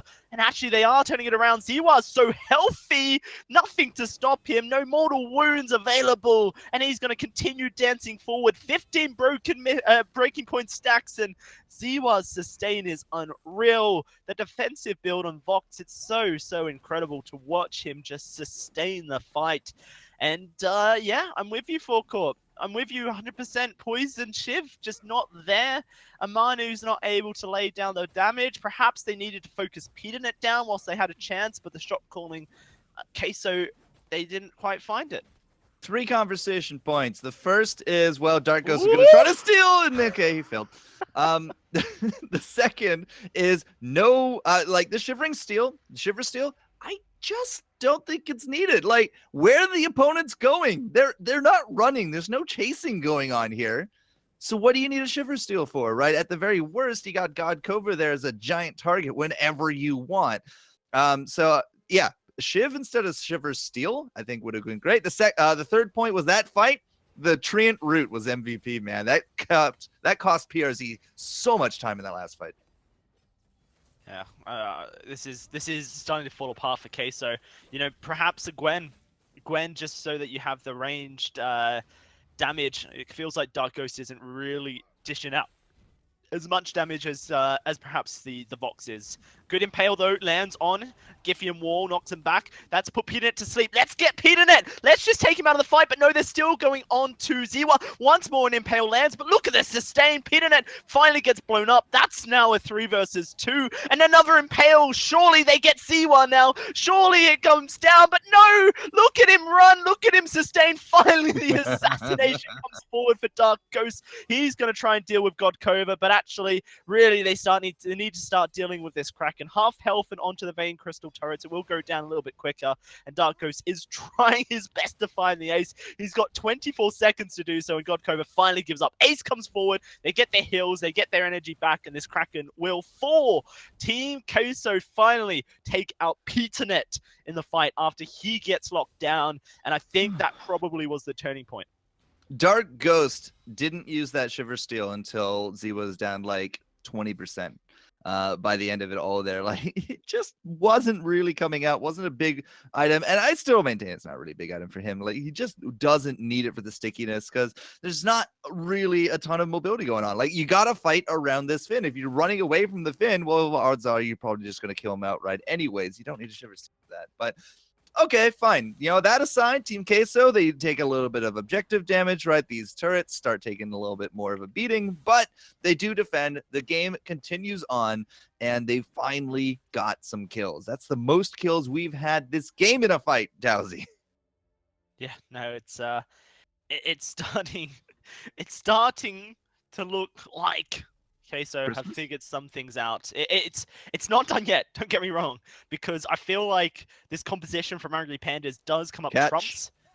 But we'll have to see if they can catch out a fight. This is a big choke point that they can look to fight in. The Malice and Bird is going to connect onto everyone, and Dark Ghost is looking to slow down everyone. They've got a double impale. It goes into the Oblivion. That is the Wombo combo. Lovely stuff coming from this Queso side, and Ziwa cannot escape. He goes down. Well, no, he doesn't, but he does eventually, and that will be it. Great combinations coming out of Queso as they look to try and finish Godcover, and Ace is there. The Kraken's alive, and they are going to send two members to start taking it down as Dark Ghost pushes with the minion wave. In all reality, this should be game. Like Team Queso, they finally hit their final spikes at the end. It's finally enough to overcome the Pandas, because the Pandas have to continuously push forward at this point, right? They have to be in the middle of the map, or they have to be pushing up the lane. They can't really sit on their heels, and that is finally now being like a Dark Ghost dream at this point, because he can finally just have so much room to chase and get the kills. But again, like they're not really moving too much farther. Dark Ghost with that Shiver Steel at the end of that. Again, Ziwa was like 40% that time. He finally used it, but Ziwa wasn't going anywhere. He was just dancing around the Finn. I think this game could have ended off way earlier if we had replaced that item, but finally, it's Manu to make sure that Jaku, Manu lands his abilities more than anything. Manu's finally hit 3 items. He has enough defense to live through it, and Dark Ghost is just cleaning up. And yeah, this should be it. Like, this should be the push. This should be the game. Comes down to one team fight still, because if they fail to get a if they fail a fight, like let's say they get aced, and 2 or 3 members survive from Angry Pandas, then actually I think they could probably charge down to the other side of the map and out damage the Kraken. It really all depends on how quickly the fight happens. Godcove is looking for a pull. He's spotted out though, so it's not like he's being super sneaky, but may look for one whilst he stands inside the Kraken. Ooh, 40 it's a nice second little cooldown. clever move that. It hides the animation. But it was pretty telegraphed. PLZ knew it was coming. Now it is the Kraken going down as Ziwa starts to look to take it out. The Impale doesn't connect. A good silence will come forward, and Team Case are going to respect it. The Kraken is just about to finish the first turret. Okay, now remember, if Queso gets aced here, there could be a counter push. Angry Pandas might be able to win on the counter push. So Queso's saying nuts to that. Not going to take the risk. They couldn't find the angle. They couldn't get the push. So the game will continue on at least a little bit longer. Kraken gets 1 turret for their trouble. Gold is still virtually even. Call it a K.5 or so. But this late into the game, Dowsy, it's just infusion money. Like, there's so many like full builds like either being done or very close to being done that you might as well call it that. I mean, Godcove is just looking for cooldown reduction with that flare gun. Like, once he gets into the contraption, that's it, other than his travel boots. But another null wave, not super effective, it feels, this game. Not yet, at any rate. 2 items and a lot of defenses there for Peter Nets. And Dark Ghost is still maintaining that Shiver Steel is a good pickup. So he's not going to replace it, even though he has the cash. He has 3,000 gold in the bank and nothing to spend it on. Yeah, no, I maintain that the Shimmer Steel is not for him as much as it's for Manu, so that he can land those malice and verdicts onto a key target with the slow that comes forward, because Vox is the most mobile hero in the game, maybe apart from a Sky, so it makes things hard. That's going to be another force to chord blocked. PRZ has been on point with his Crucible game in this matchup, and now they're going to chase down. Oh, the Impale lands! He's looking for a Giphy and more. He knocks down 2 key targets, but the Oblivion will not connect onto anyone. That's what has turned around the fights in the previous game, but can they do it now? As they're trying to dive onto PeterNet, trying to take him down. Amanu onto Ziwa, having a bit of trouble. They've split, and Ziwa's going to have his way with this. Samuel, no, he has to fall back, and now it is just going to be Team Queso being taken very, very low. Dark Ghost trying to take them all down. He is able to get out of the fight. This game is still going, and oh god, another force to chord, but it does mean a 1-for-1. Amanu now has to walk away as PRZ. How much health does he have? It's less than 100. And oh wow, those fights go so long, and you could see the split that came through there for this team when Dark Ghost and Amanu are not hitting the same target. Queso struggles so much to get the kills. A lot of the damage is really centered on top of Amanu Jaka. Like Amanu Jaka and Ziwa, they tried a 1v1. They broke out into an actual 1v1 during that gigantic cluster of a fight. That was absolutely amazing right there. I was really surprised that they let PRZ just walk away. Ziwa was not willing to walk into any more malice and verdicts looking for that kill, but as soon as they split, like Amanu Jaka didn't become that long range artillery, right? He had to really fend for himself. There's nobody there to peel, and that did hurt the damage potential of Queso, and they weren't on the same targets like you said, and that was a big mistake, I feel. If they had all just followed Ziwa, collapsed on top of him right there, when he split from his fin, that was a big opportunity right there. So this is something that's been puzzling me, Full Court, so I'm going to try and pick your brain a little bit. God Cova has optimized for an Aegis rather than a Crucible. This is obviously the everyone has reflex blocks. An Aegis would be to block the Oblivion. I don't know if I'm on the same wave as God Cova here. It's the Polite Company. The Polite Company distributes your bonus armor and shield, or it translates to bonus armor and shield. The tankier you are, the tankier you can make your teammates. Okay, so, we've actually seen triple Aegis Finn against double Crystal in the past because he just distributes the shield. Okay, yeah, cool. I guess Aegis has more shielding and Way stats more. coming through than a Crucible. So yeah, no, I see it. I understand it. Cool. This next fight is game for either of these teams. The person who wins this fight decisively wins the game. The person who wins the fight, maybe not as decisively, perhaps still wins the game. It all just comes down to it. Look at the Broken Myth. It's stacking up 5 stacks, and this time there's no block. That's going to be PRZ in the middle of the fight, but they can continue to look for it. There we go. Oblivion goes out. It will silence down God Cova, put him to sleep, but he can't be put to sleep. He just shuts his mouth. This fight's still ongoing, and Dark Ghost has taken huge chunks of damage. Will look to get away. PeterNet is out of energy. They saw his bar. They may look to re-engage here, Team Queso, and they're looking for God Cova. They're looking to try and get on top of him. 9 Broken Myth stacks, and he's still going. Ziwa laying down the damage, but can he do enough for his team? He certainly thinks he can as he charges forward. Another Impale onto PeterNet. Good Giphy and Wall. Can they get the kill is the question.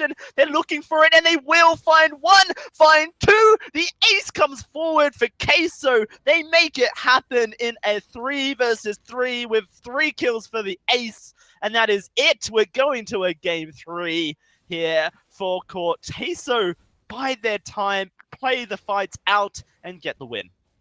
Very long games. This series, 20 minutes, 23 minutes in that first round, 30 now pushed her at the end, but by the time everything is all done, Amanu Jaka does not even have an Aegis. He just went full on damage. No Frostburn needed on that one. And Dark Ghost, look what happens. He sells the Shiver Steel. They win the game, Dowsy. Yeah, no, he replaced it with a Shiv. Like, how long was I on him for that one? But good on him. Got the damage. Realized that they're really not leaving that Finn. They do not need a Shiver Steel. And PRZ had himself that Crucible, had himself that Aegis. There was just so much defense built up around both the crystals and the weapons. It was a big slugfest, but all right, late game.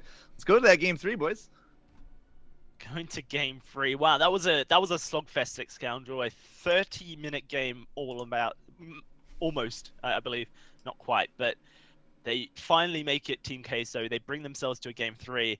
This is going to have a massive toll on all the different players. You know, this is a long series. This is a very long series, and I want to touch on that particular game. I think the Shiver Steel kind of made sense because of the high mobility of the Vox, and obviously, no. Listen to me, Forecourt. Listen to me before you scream out loud. The Shiver Steel kind of made sense because the mobility of and plus two reasons. Mobility of Vox being a pretty key target meant that you wanted to try and stick to him as much as possible. And the reason you might add a Shiver Steel, is because there is a Petal with a Frostburn. And the Munions are going to slow you as you're trying to make your advance onto the Vox. So you need something to keep him at the same pace as you, so you can continue to land basic attacks and build Heartthrob stacks. I think that's where the thinking was going. As the game progressed, though, Blackfeather and Samuel do pretty well into Petal, and Petal again kind of falls off as the game progresses as well. So that Poison Shiv came through, really good item, helps deal with that Vox build, and obviously helps deal with any Fountain nonsense that you can see coming out too. And I think it was the right decision in the late game to end up selling it, because eventually once you've got your movement speed built up in the form of your boots, your war treads, you don't actually have to pay as much attention to that Frostburn from the Petal, and you can get rid of your Shiver Steel, and then you can get the damage required to find those executing blows onto the likes of Vox and Petal. And Petal does not really stop a Blackfeather with 2 rows offensives up, even with Frostburn. She's really pretty weak against that kind of offensive play, and the peeling back and forth, the Githian Wall against the Munions, the Malice and Verdict with the AoE against the Munions, really good at dealing with them. Eventually, it was kind of the flip side of what we saw last game. The later game composition, apart from the Vox, which is good late game, obviously, seemed to then come online for Team Queso. Took them a while to get there. They never were really out of the lead. They kind of always had the lead, I guess, in their favour, but eventually they managed to swing things back to them, and very, very well played by those guys. We're going to actually jump into the next game ASAP, because honestly, that was a really long series. We've had 2 30-minute games. We're going to give the teams like 1 minute or so to have a breather, and then we're going to try and jump in, because this series has now gone over an hour. So it's been pretty insane, these 2 games of this best of 3. Very Pretty slow, insane. Methodical kind of slugfests. That's what it seems like they are to me. Yeah, no, and I kind of made the point, at the end of the game, was that when these kind of series do go on for so long, actually, it kind of is hard to remember everything that went on and keep your head about it. Like that was a 30-minute game, and that's so. To remember what happened at the beginning of the game, it's very hard. So all lessons that you can learn for a series are almost dropped at this point. This is like down to a best of 1 between these 2 teams and who can draft better. Yeah, definitely. I've got to say, not a fan of the A-side Petal. I think it's really risky. Lost both times. I'm not a big fan of the A-side Petal. Obviously, I was going to try and start the draft pretty quickly, but both teams have said, can you just give us a minute? Because it's like 2 30-minute games on the trot. Teams do need a little bit of time to reset, so I'll push for it to start as soon as possible when the teams are comfortable. But Forecourt, I think definitely we maybe see less of the A-side Petal. I think actually A and B side early Petals work in the VG8 format, where you have a double ban system, because at least you can eliminate more threats. But in this system, I just think it's very risky to pick that up. And Petal isn't exactly the powerhouse she was in Update 2.2. She had changes in Update 2.3 that she's still strong, but she's not dominant strong. Like, she's not absolutely awful to deal with. You can really actually counter Petal properly these days. So again, I still think she has her specific, lines. I still can't play Petal worth anything. Like every time I get her in a blitz, I'm just like, all right, well, I'm just gonna auto lose here. Cool. It's just not a hero that jives with me, like, at all. I can see the uses and I can see the counters and all that, and it's really a treat to watch it when it's played by people that know what they're doing. But I don't know, maybe that just jades my whole Petal experience. All right, gonna ask the teams if they're both ready, and we should be ready to get this last series on the go. Looks like Queso ready, as are Angry Pandas Black, and here we go. Let's jump straight into the draft. And let's jump in. We're probably going to have the full series of Helldivers versus the winner of this match, by the way. So we've got another full series coming your way, despite this one being really, really long. So you don't want to have them start game 1 or anything? They can't, because Helldivers has to play the winner of this game. Right, that's a good point. So Vox and Lance banned out here. Fortress prioritized by Team Queso. And that's going to be a response. Response warranted. Yeah, you said there is the Kestrel up if wanted. And that could be for Queso. That's been banned against them, right? So they could potentially pick that on next rotation if Angry Pandas don't pick it here. Yeah, that's the big thing. So Fortress, like early game, you'd expect some kind of invade early kind of nonsense, but the Kestrel actually goes really well with him. You hit level 2 with the Crystal, he jumps forward, he bites, you pop it with the Glimmer shots, and well, yeah, you could have some very dead opponents. But Finn, 3 for 3 this series, boys. Yeah, Finn obviously has been a huge influence in this series. Rona locked in here. There is the option for Team Queso to go for a Kestrel if they so choose. Might have to move Fortress into the captain role or play for Kestrel in lane. And Dowsey, the Vox ban, you found really interesting. Yeah, Ziwa is a huge Vox advocate. He loves the hero, plays it whenever possible. If it's available, they lock it in. You saw it last game. Angry Pandas first picked Vox because they were on A side and they didn't want it to go to the B side. So huge priority on Vox for Ziwa. When he doesn't have Vox, he goes for lane Rona. It's so strange. It's almost like he's a one-trick pony. Maybe he's not. Pony. Maybe this is just it's two trick, isn't it? But that means that the hero pool for Ziwa perhaps could be exploited in a double ban scenario. But it's a little bit harder in a single ban. But this is wow. Team Queso, Sky, Fortress, and Ringo. That's gonna be fun. The Kestrel was open, and it looks like that could be where Angry Pandas Black are gonna move, which means we might see a Rona lane and then a CP Kestrel jungle. So that would be the okay, scrap that. Might be Scarf lane and Rona jungle. Depends on if they want to keep Scarf safe by putting him into the jungle himself. Have seen some Scarf jungles in solo queue actually, so it's kind of making a resurgence. VIS put lots of priority on Scarf last week. I don't know if that had the same priority yesterday, Forecourt, but Scarf's really been doing the rounds currently in Vainglory on update 2.3. Anyway, we're into game, and that's my time to bow my head and pass it to these two wonderful gentlemen for the last game of this series. It's been a long one. Who's going to come out on top, Team Queso or Angry Pandas Black? Almost feels like there's not really anything we can say Forecourt until we see how this game starts to play out, just due to the way things have gone. If you wanted to get some chain logic going, well, congrats to Angry Pandas for winning the game. They have B-side, so B-side wins, man. But no, that is just me being silly. Okay, so Fortress first pick. Not entirely too sure if it was going to be jungle, if it was going to be that captain, but we can see that he is going to be PRZ on it. Where with the captain has gone again 3 for 3 with this protector contract.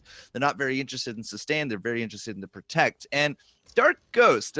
When I saw this Sky, I was thinking maybe it's going to be a weapon. Maybe they will do some early invades, but they still technically could do the early invades. You get level 2 with the Crystal Sky. She can definitely dance around a good bit, but Ziwa's going to be the one up in lane on the Scarf. It will be Peternet on the Rona. So not entirely too sure how this will all go down if we do see a little bit more of a clash in the middle. Yeah, no, it's a little bit strange, as you would kind of expect to be lane Rona and jungle Scarf, just because we're here in Europe. It's going to be a bit of a fight, though, in the jungle as Dark Ghost gets aggressed on. But look at the damage Peternet has taken. He has to immediately disengage. He has boots available to him. And God Cove is now in lots of trouble. Goop goes out, will slow down this barrage that comes from Team Queso. But at the moment, they're just looking to try and steal some of these backs. There's the doubles available. And they will happily take that away. The Treant has just respawned as well, and you can kind of see Ziwa's doing his best to get it, but it is going to go over to Dark Ghost. Amano, nope, it is Dark Ghost. So that's a huge win for Team Queso. That fight that Angry Pandas wanted to make work for them just didn't, and actually they get punished heavily. Yeah, Peternet, he did trade out some pretty decent damage, but by the end of it all, right, yeah, Dark Ghost was able to do better. I was kind of hoping Peternet would be in that forward push, just to try and catch out Amanu as he came into lane because it's such a huge wave. So, Ziwa immediately goes and pushes the wave into turret, and so that he can try and hurt the CSing of Amanu, but it didn't work out. Like, Amanu's doing a fairly good job. He doesn't have too many CS dying to the turret, and actually he's going to end up with a net CS lead because of it. 18-14, yeah, no problem. PRZ really doing a little bit more of a babysit here in the jungle, getting some of that ambient experience going forth. It's 3-3-3 versus 2-2-2. You can see where the splits and the advantages came in with that invade as well. So that's why you also see the farm difference here between them, because Team Queso takes a nice early 1,000 gold lead. It's not the end of the world by any means, but at the same time, Pandas just not finding a perfect start. No, it was punished. Their inability to execute that first team fight was punished.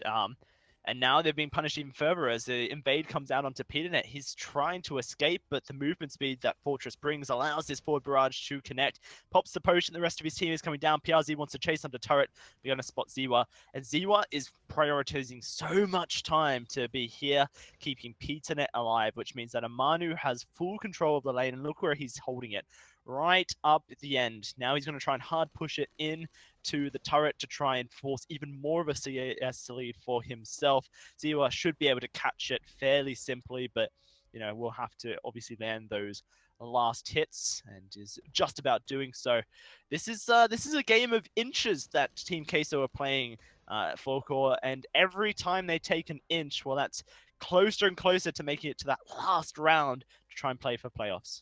Yeah, we'll have to see if they can keep up with the snowball. Godkova, once again, just kind of walking right into them all. This should be a good chase. We'll have to see how they make it work. Actually, Angry Pandas want to fight this. It's 3 versus 2. And Manu will regroup around the wall. And actually, PeterNet still taking so much hurt from every fight they play here.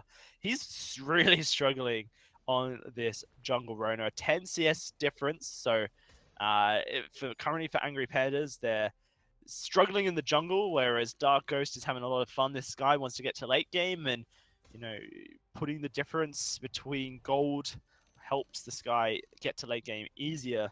I feel a little bit sorry for Angry Pandas right now, because it just feels like Queso, on the back of a win, have so much momentum with them.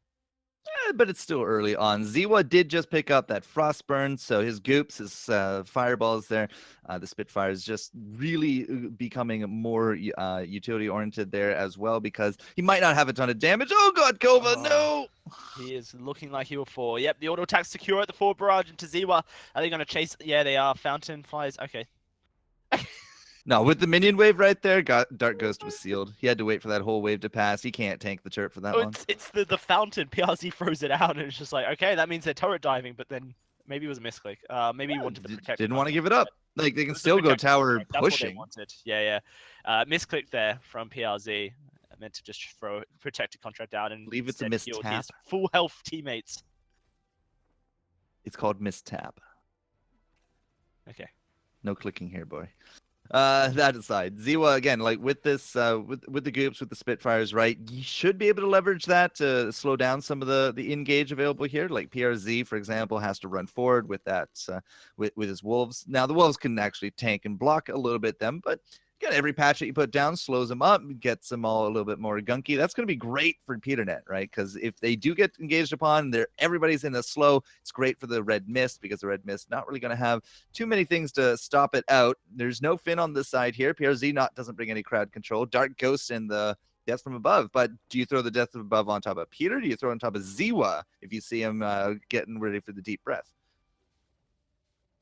Or just depends, yeah. Like, you say, do you throw it out on he or they, but it's a very hard ability to consistently hit. And you can have the best intentions, but it can be sidestepped, or you might miss. There's so many ways to actually dance around it. So Dark Ghost's Death from Above will have to be on point if he's going to be able to stop perhaps a Dragon's Breath, or PeterNet from eating up his Ringo. We are going to see the fortified health eat up a lot of that health fiber that comes out of Amano. Ziwa's going to be fairly healthy, even despite it, as he chunks through a potion. But this Siege with a Sky, with a Ringo can actually start to stack up here. And you can see Angry Pandas are trying to play a bit aggressively. They want to be able to keep their turret in the best of shape. The one thing that I guess goes their way is that with PRZ, he only provides stuff for his team if they really want to engage. Otherwise, PRZ kind of just walks around. He's like, "Hi guys." Yeah, just a tourist. Yeah, just a tourist. All right, so 7 minutes in, not really a lot has gone down in the lane. There's a little bit of push from both sides. The turrets are, they've taken a few chunks, but we have Fountain there. PRZ looks like perhaps we might be seeing a Crucible next from him. Dark Ghost is going to be building into some sustain. Will he just leave the sustain and go for a myth? I don't think you'd see a second item, Eve, but you never know. And you can see a Mono up here just fighting off up against the Pandas, but he's going to be looking for that second item soon as well. He did go into a reflex. In fact, the whole team here from Quesos have reflexes. That means that now that God Cove is level 6, they're going to be looking, to hover that button when you see the Forced Accord coming through. Peternet still hasn't completed his first damage item on Arona. A Serpent's Mask is pretty cheap. He has 1,800 gold. He has it in the bank. He has it in the bank, but he can't get it because of the map movements Team Queso putting out. Look at him. He's going to try and V-line to the shop now. No, he's going to prioritize farm. I think that's a bit of an error, but perhaps he wants to try and get more for his shop, make it a little bit more worth. But if Team Queso were to then hard push in that moment, then actually they would have had a fairly substantial damage advantage. But they do fall back, so perhaps more of a mistake from Queso than it is for Angry Pandas. Well, they also just picked up Crucible, right? So they got Crucible, got the puppies ready to go. Dark Ghost level 8, no problem. All the reflexes are here. And they don't know where Peternet is. Like, if they did want to try to punish that, well, that window is for sure closed because Peternet now going to be coming back with that tier 3, and not a lot has actually gone down in lane. Yeah, no, that's going to be a Forced Accord blocked up. PRZ does that for a day job now. Got so good at it. I realized that actually he does do that for a day job. Like, it wasn't just some random analogy. I kind of just described his job description. So whoops.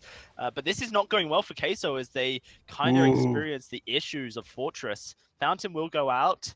God Cover is very low. The Fountain's still there available for PRZ. So actually, Queso could continue this engagement if they want in the Force.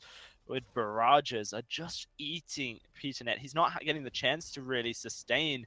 Red Mist goes out. He dives forward onto PRZ, but he's just getting chunked down, and he will get taken on out as well by Dark Ghost. Bit of damage onto Dark Ghost, but there's the Fountain from PRZ, and now they just tick right back up to full. They're going to continue this siege here as long as they don't lose a Manu. Reflex block, protector contact, and Ziwa gets bursted. That's going to be Godcover falling as well. Oh, they get the ace. Ace coming forward for Team Queso. Their siege potential with a Sky Ringo just is doing so much work for them. The rinse repeat mentality, like they go in with the forward barrage. You saw the Hellfire Brew come out real early on that one there as well, and they just timed out the aggression. Every few seconds, as long as there's a forward barrage ready to move forward, that's when we threw down Achilles shots. So we threw out some of those auto attacks there as well. And when it was done, they backed off. We had actually pretty much every reflex block open. I noticed that God Kova had thrown out that hook, so either I didn't see it or it just went totally wide, but it does look like the reflexes did not get needed for God Kova, which has allowed them to use them there at the end, pick up the ace, no problem. Turret is just an afterthought, and now perhaps Angry Panda is looking to get retribution. At least trying to. Scarf takes down these turrets very quickly, but he can't be on the front line as this is what happens. Hellfire Brew flies forward, lands onto Ziwa. Needs that reflex, going man. very, very low. And God Cove is the main target. They're going to force the Fountain onto this Finn as the Death from Above going to slow him right up. He gets eaten. And that's going to be another kill going the way of Team Queso. 5-0 and a 5,000 gold lead. Last time we saw them get a gold lead like this, they had such an early game composition fighting into a late game composition. Well, this time I argue that their composition actually kind of matches the power spikes of Angry Pandas. And so if they keep up this aggression, then team fights should continue to go their way.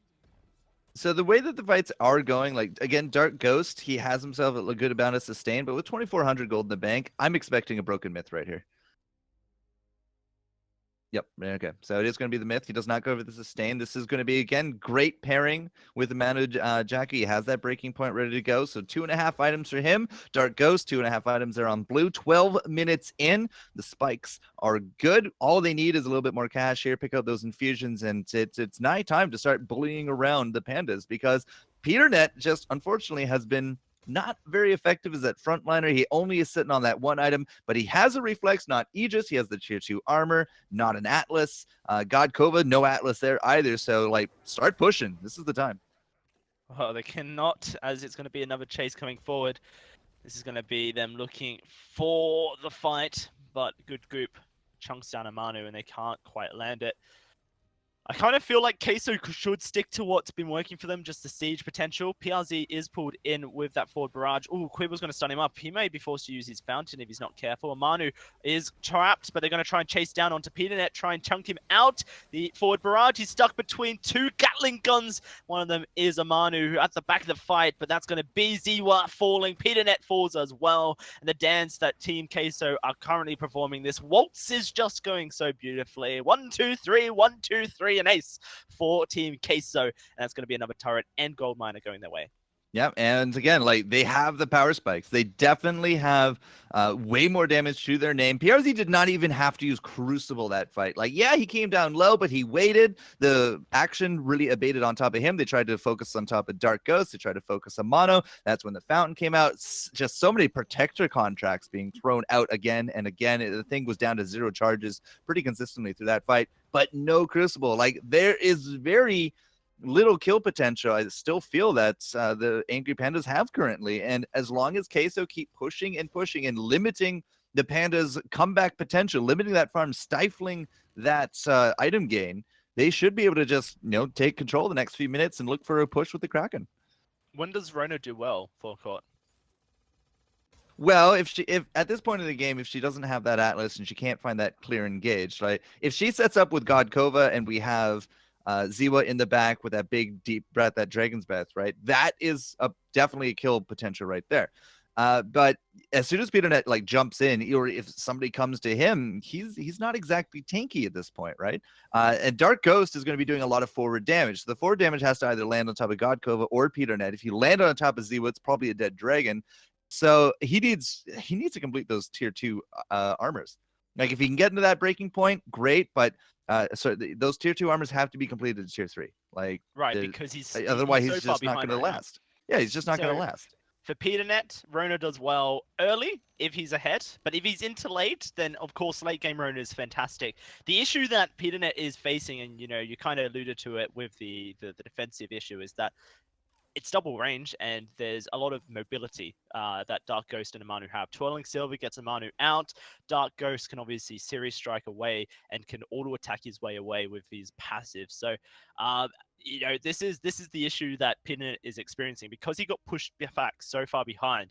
He's actually not having much of influence in fights. And so what Angry Pandas are trying to do is get to the late game. This is a stack from Queso, and it's going to work out straight for them. Everyone walks into the bush. PeterNet's going to face check, and Ziwa's going to get jumped on top of. He gets bursted down. PeterNet, well, he's not going to survive for very long. Mortal wounds means he doesn't heal. Double kill comes forward for Amanu, and they're looking for a triple. Where can God Cobra go? He's faced a forward barrage in front of him, and it's the rest of Queso behind him. That's going to be the Crystal Sentry going down for the second time. 11-0. It's just so clean from Queso. These are the moves that they need to be making. Game 1 of this series, a game that potentially they should have taken hands down, but they just didn't execute well. They've learnt from their mistakes here for court. They are starting to execute perfectly. And 11-0, you can't get too much more perfect than that. Every turret still standing. That Kraken is up on the menu. It's pretty much already devoured at this point. You're going to be seeing it coming down that lane here for Team Queso because he's coming on board. It's time for the Queso to get to that next round to see if they can move on into next week's matches. Winner moves on. Loser, unfortunately, we say goodbye this split. Maybe better luck next time here in the summer, but This is a very defining moment. If they don't choke, Queso has all the tools in the bank here to really push this forward and win. Right now, the Angry Black Pandas are on the point of extinction. Very sad times. Rest in peace. But It is this this Queso squad taking out the Crystal Sentry for the last time. The choke point turret down, and this Kraken gets to march straight into the base. It's going to be a last hurrah from Angry Pandas. Everything's available to them, but do they have the damage? And God, Kova's just getting bursted right to start with. Forced Accord flies out, but it doesn't connect. Oh God, Kova's Forced Accords have been slightly iffy. Amanu, though, is trying to escape, but they're going to try and get on top of him as PRZ are going to dive on in with the attack of the pack. They're not being cleared. They're just chunking through them. God, Kova down. PeterNet taking so much damage as we speak. The first turret has fallen, and there's not much they can do here, Angry Pandas, to stop this from being over. One Dragon's Fire, but that's going to be PeterNet falling. Ziwa all by himself. The Spitfire doesn't connect, and Ziwa just gets sandwiched, taken down. Team Queso have progressed to the final round of groups. We do say goodbye to the Angry Pandas one more time here for court. They will not be continuing in Split 2, but hey, Queso, they're into the same position they were in the previous Split forecourt. Now it's all about, can they push it one game further?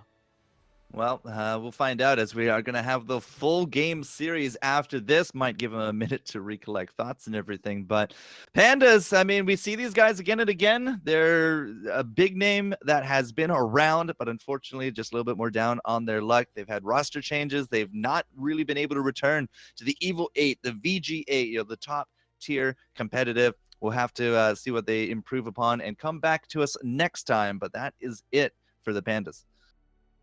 Sadly, is Scoundrel. That was, I think that is what we wanted to see in game one of this series from Team Queso when they accumulated such a massive gold lead. Definitely felt like they learned from the mistake. Absolutely, it was a fantastic performance from Team Queso. I think actually this was kind of sewn up in the draft. Rona was picked really early on, and the double range that came out, especially once you get Frostburn on the Sky, it is just so difficult to... And there is one way that I think Rona wins against double ranged, or actually, but let's go, two ways. You pair her with a captain that can lock carries down really nicely and really easily, and while Finn kind of does that, once Crucible comes out, it's very difficult to make that happen consistently without the enemy team making a mistake. You pair her with something like Lance, and suddenly it becomes a bit more viable, right? But yes. obviously Lance was, I think Lance was banned last series. I can't quite remember the draft now, but the other time is if Rona gets ahead early. So if Rona gets stray kills from ganking or in the jungle, if she could just jump on a target and then she's able to burst them within the first few seconds before getting kited, that's another area Rona can win into against double range. As soon as he gets to the late game, Rona's not ahead. Sky with a Frostburn, Sky getting Broken Myth really early and stuff as well. It's just not on. So yeah, tough game, but honestly, Team Queso deserved the win. 2-1, Angry Pandas Black are out, and that means that we are going to jump to our next series, which is going to be Helldivers versus Angry Pandas. Not even Angry Pandas. I've written that the wrong one there. Sorry, my friends, it's not Angry Pandas Black. I haven't updated it yet. Just told us that they're out. Yeah, I know. I hadn't updated. I just looked at the overlay. I was like, nope, it's not Angry Pandas Black. It's Team Queso. So give me 1 second, guys. I will just update it right now. You can't see it. It's just for when we go to a break. So we go to a break, and now it doesn't look like it's bad. We'll see you soon.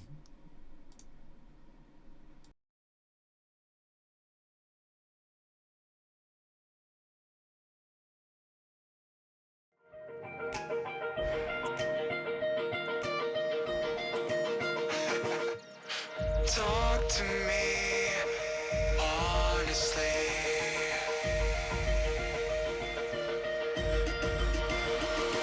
I'm here. I'm here. Talk to me.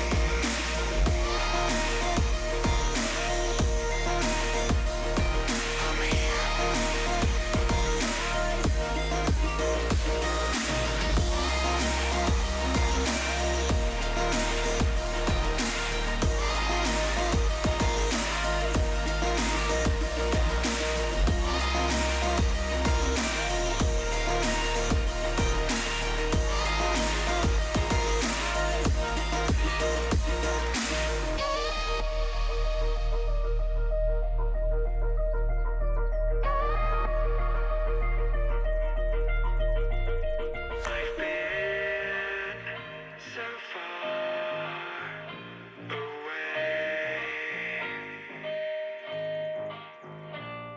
don't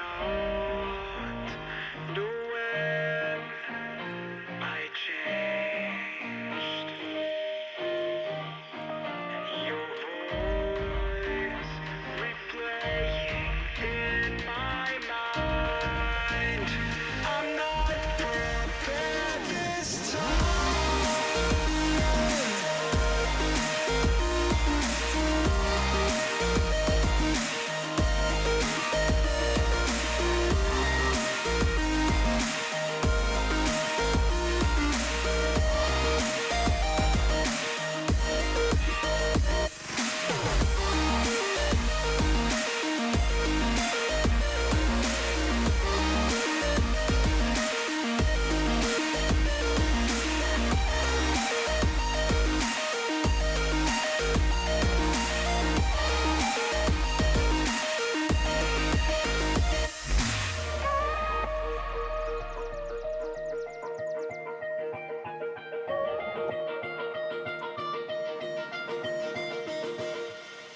Talk to me honestly.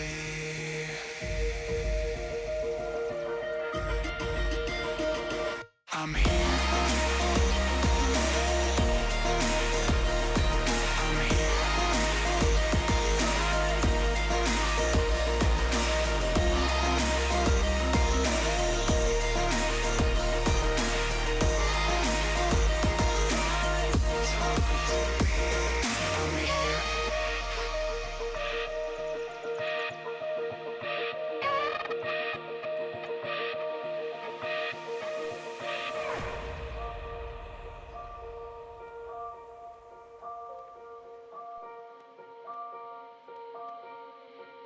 It's been too long with too many wrongs. What have I done? You've forgotten the words to our song. Now it's gone. Take it back just for one night. Take all the wrongs and pretend that we're alright. Feel the rhythm in our souls, let them entwine. 'Cause you know what you do to me. It's not fair, I don't care. Take you there, make it mine before we're out of time. Let's synchronize.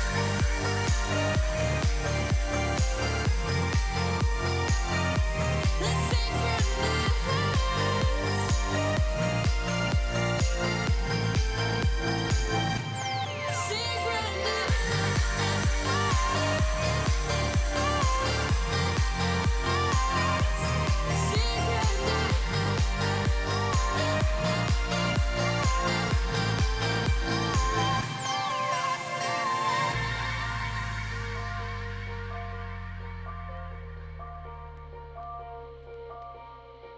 don't be.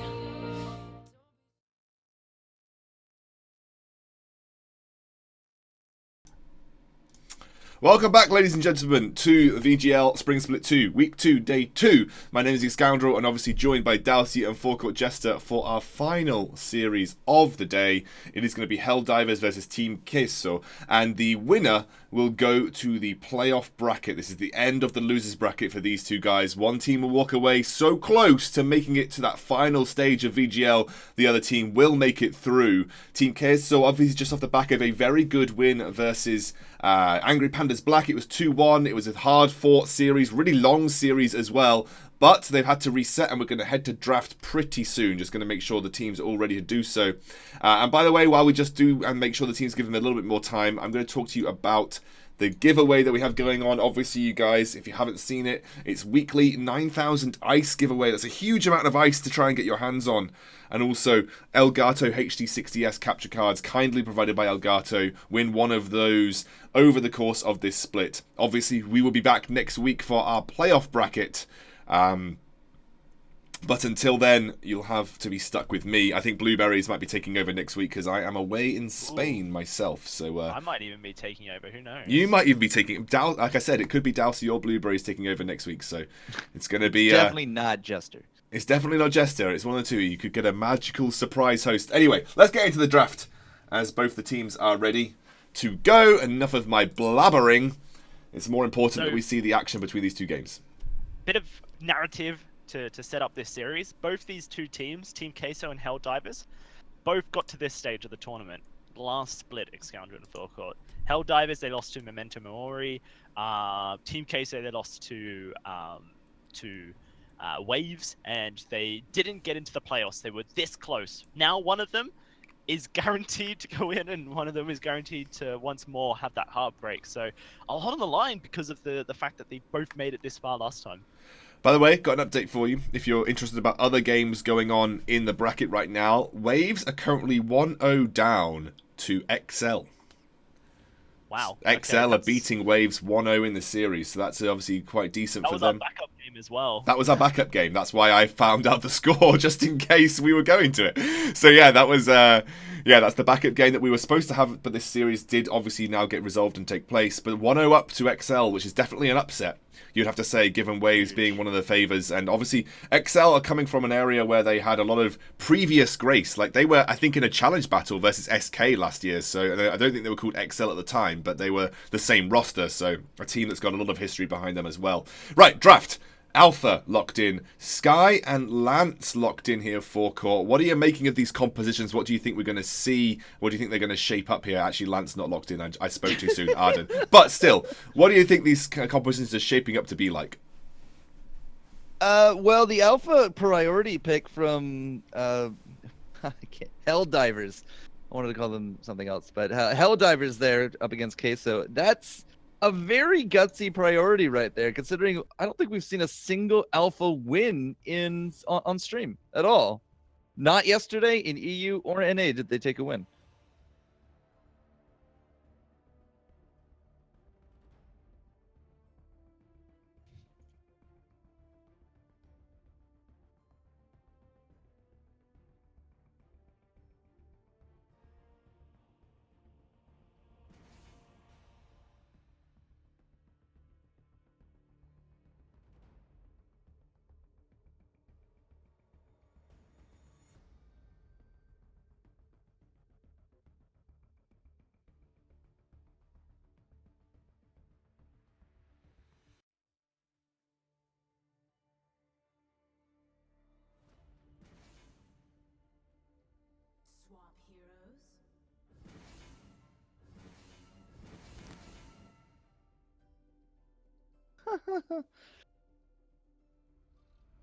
Ooh.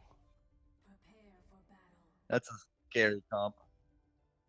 It's also like playing basketball. You set up the hoop with the Arden, and then you slam dunk with the orbital strike and the death from above. Yeah, no, I think we saw this actually at Scoundrel before you disappear into the abyss this weekend. And I remember you making your comments like, you don't go for 2 late game guys, you go for 1 late game guy, give the Baron a bit of peel. So, yeah, we'll have to see if this time they lost. They lost, yeah.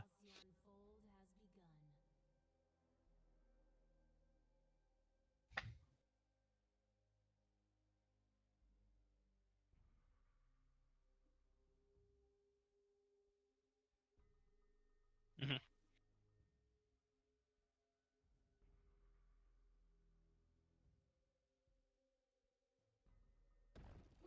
Thank you very much, Scoundrel. As said, both these guys made it this far. Last split, the final round of the group stages, where they unfortunately both met their demise and didn't quite get to the playoffs. Now one of them get that golden ticket. Which one are you favoring right now? The Alpha has just not been very successful. It's been something popular, but it's definitely not being very successful on any of the matches that I've seen this entire split. So my first instinct is to kind of look over to PRZ, Mano, and Dark Coast, who did just win a 2-1 extended series, and say that I think that definitely the late game here could really pack a punch. Like, if they can't get pushed out early, and Hell's Divers or at hell this in the divers. If they can't do it, then it's over. PRZ is going to go very low. I thought this was for sure the alpha death, but no, first blood does go to Perdon. 000 now looking for a kill, at least set the onto this lance here. Exazen in trouble as Amano dives forward, but those porcupine mortars will not connect. Can he get over the wall? No, he cannot. That should be the deal. And the series strike at the last second. That was smooth from Dark Ghost, but he's not going to be able to find Perdon just now. Perdon does dive forward, will not get the healing. Oh no, that's Dark Ghost with the Treant medic healing. Can he sustain the damage that's coming forward? Yes, he can. That's going to be the reboot going forward. The series strike gets the kill, and Dark Ghost on this Sky. We saw him in the previous game just go to work with it. He's doing work with it again. Now we see Penguin of War trying to move into the jungle with Exazane, and Dark Ghost is going very low. We'll get a Vanguard and the Protector contract from PRZ, but it may not be enough to keep him alive. No, finally goes down to Penguin of War. Now PRZ trying his best to get a return. He's going aggressive onto Penguin. Penguin trying to get over the wall, will be able to, and that seals the fate. The kill does go to Exozane there, but all this time, Baron Amanu just free farming in the lane. So I don't know what to say about that, who you want to say got the better end of the deal there for Court, but it was very back and forth. Well, 3 kills for 2 and a lot of stolen farm. I'm definitely going to be siding with Team Queso on that one. And Mano just unfortunately not really part of that whole sequence. But what confuses me a little bit is that PRZ did not throw down the Vanguard. He did not Vanguard that Sky. He threw down the Protector contract and she died. So PRZ was really prioritizing trying to kill Penguin of War, which, as we can see, did not work out by the end of it. But very curious kind of decision on that one. But Dark Ghost definitely got a lot of farm out of that. So he's going to be very happy, even if they did die. I still think it was a very worthy trade. The only reason they're not ahead is that Penguin of War up in this lane has a good lead over Manu Jakku when it comes to the CS. Yeah, and First Blood, I guess, also went their way, but they're looking for a gank onto Penguin of War. Forward barrage connecting, Impale comes forward. Is it enough? No, Dark Ghost will find a auto attack of Dreams, and that's going to be a 3rd kill going to Dark Ghost. All right, 3 and 3. Tied up, no problem. But at the same time, yeah, there's a worry I have here that Dark Ghost might start getting a little bit more out of control. We just had a really good Sky game from him last round, and per done, 13 farm to the 28. Like there's a big difference here, not only in the laners but the jungles, and it's inverse difference. But overall, I'm more kind of just siding with the Sky at this point. Yeah, no, I think based on the fact that we've seen Dark Ghost Sky, I can certainly appreciate that. I'm very interested talk about the builds that we might see coming out of the lane. We saw some interesting builds on Baron, and obviously Vox has been a great point of discussion, but right now it's a fight breaking out. Team Queso trying to get out of this one alive. PRZ will look probably for a Vanguard forward. Protector contracts go out, but no, he's actually going to lose his life. He didn't have it available. 2 seconds left, and now Amano in trouble. Impale connects onto him. The series strike's going out. He just tries to body block, but hey, that's resonance bounces for you.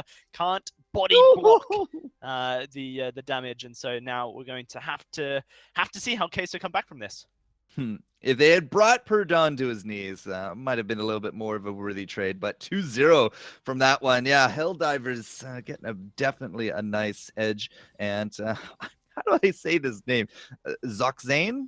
I'm just going to call him Lance. I'm going with Zozane. Zane, yeah. All right. Well, Lance it is. Doing a good job here of just kind of setting up. He's done a lot of interference plays here as well, and he's been everywhere. Like he's 1, 1, and 4. He has a kill, has those assists. He's really been doing a lot of work for protecting. And Dark Ghost, oh, if he gets impaled, he's done a lot of prep work. May look for an engage. Death from above comes forward. Aftershock just completed for Perdon in the fight. That's a lot of damage that suddenly comes out of the alpha, but he has to escape and he's going to get put into his reboot. No, he sustains with the fountain from Zozane. Amano jumps forward to try and find the damage, but he will not be able to do so. It looks like they want to set up once more Helldivers for another fight. Zozane jump jets away. Perndum takes a bit of damage from the scout trap. PRZ wants this, but he's taking so much work. Oh, the root and the fountain can't do anything. Two kills go their way, and now Amano is going to struggle to escape. You may have not heard it, guys. Scoundrel muted his microphone at the beginning of the game. He did some lovely analysis. You know what? Scoundrel does lovely analysis. He's such a great, guy when it comes to analysis, but unfortunately sometimes you don't get to hear the lovely analysis. What he said was he always prefers to put all your eggs in one basket when you have a Baron in your team. Do not draft 2 late game damage heroes. Just draft 1 being the Baron and then things to protect it and allow it to do the damage. He felt that Dark Ghost Sky, whilst it's good, may not be able to really help Team Queso out. And this is kind of what we're seeing here, is that whilst Dark Ghost has the damage, Amano doesn't. And then eventually, and so Mano's not being able to really do much. There's no pill really coming out of Dark Ghost either. And currently Helldivers are kind of steamrolling ahead.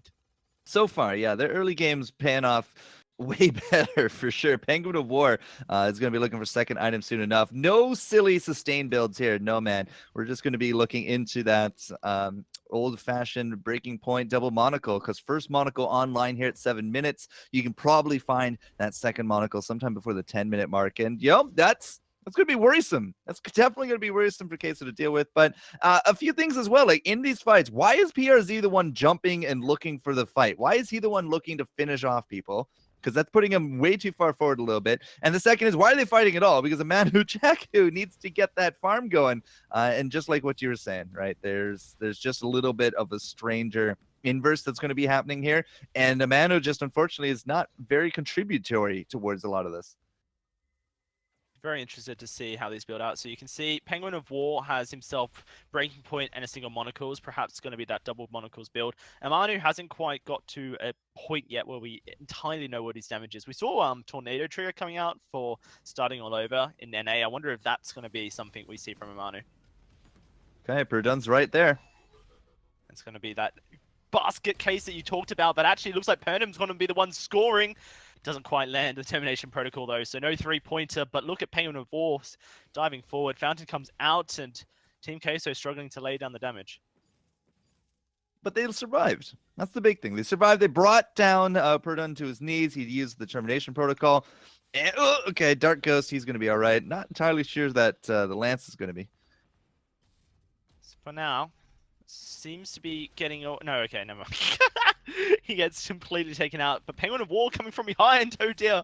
Maybe a little bit too late. Jump jets forward. Penguin of War tries a Sonic Zoom. Dark Ghost though. Forward Barrage going to start connecting. And that's his health bar being eaten on up. There's the Series Strike over. Him dead. And Perdum does not have his passive ready. So he has to get out of dodge. The auto attack's going forward. Ooh, okay. Ooh. I think he would have probably killed Amano if he didn't have Prime Directive. But it was him dying for sure afterwards. And now it's just him dead. Regardless, that's the 3 kills coming out. Amanu does fall back. Pokemon more to slow down Zozane. And that's just everyone from Queso getting out and a bit of gold going their way.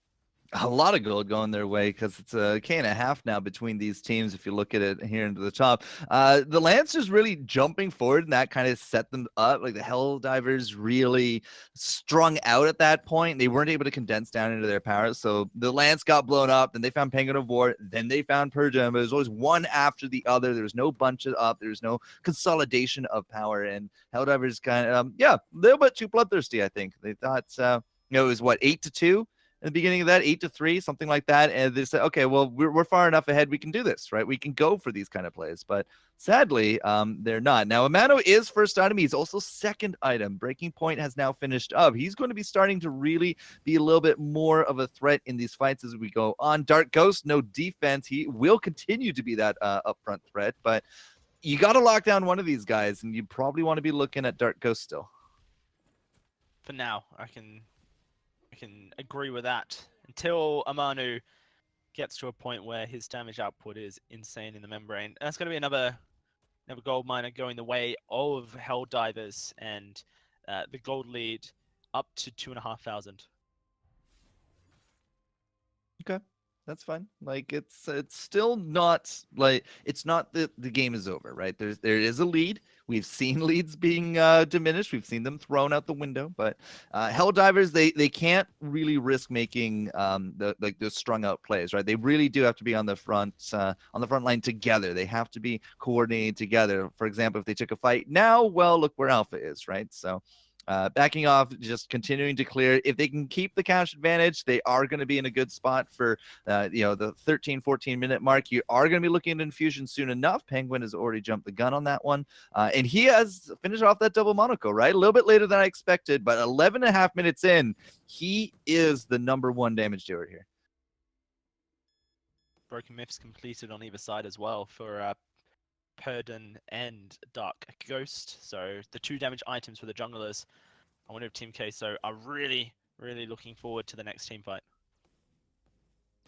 All right, so Amano did take some of that cash, made himself that reflex block.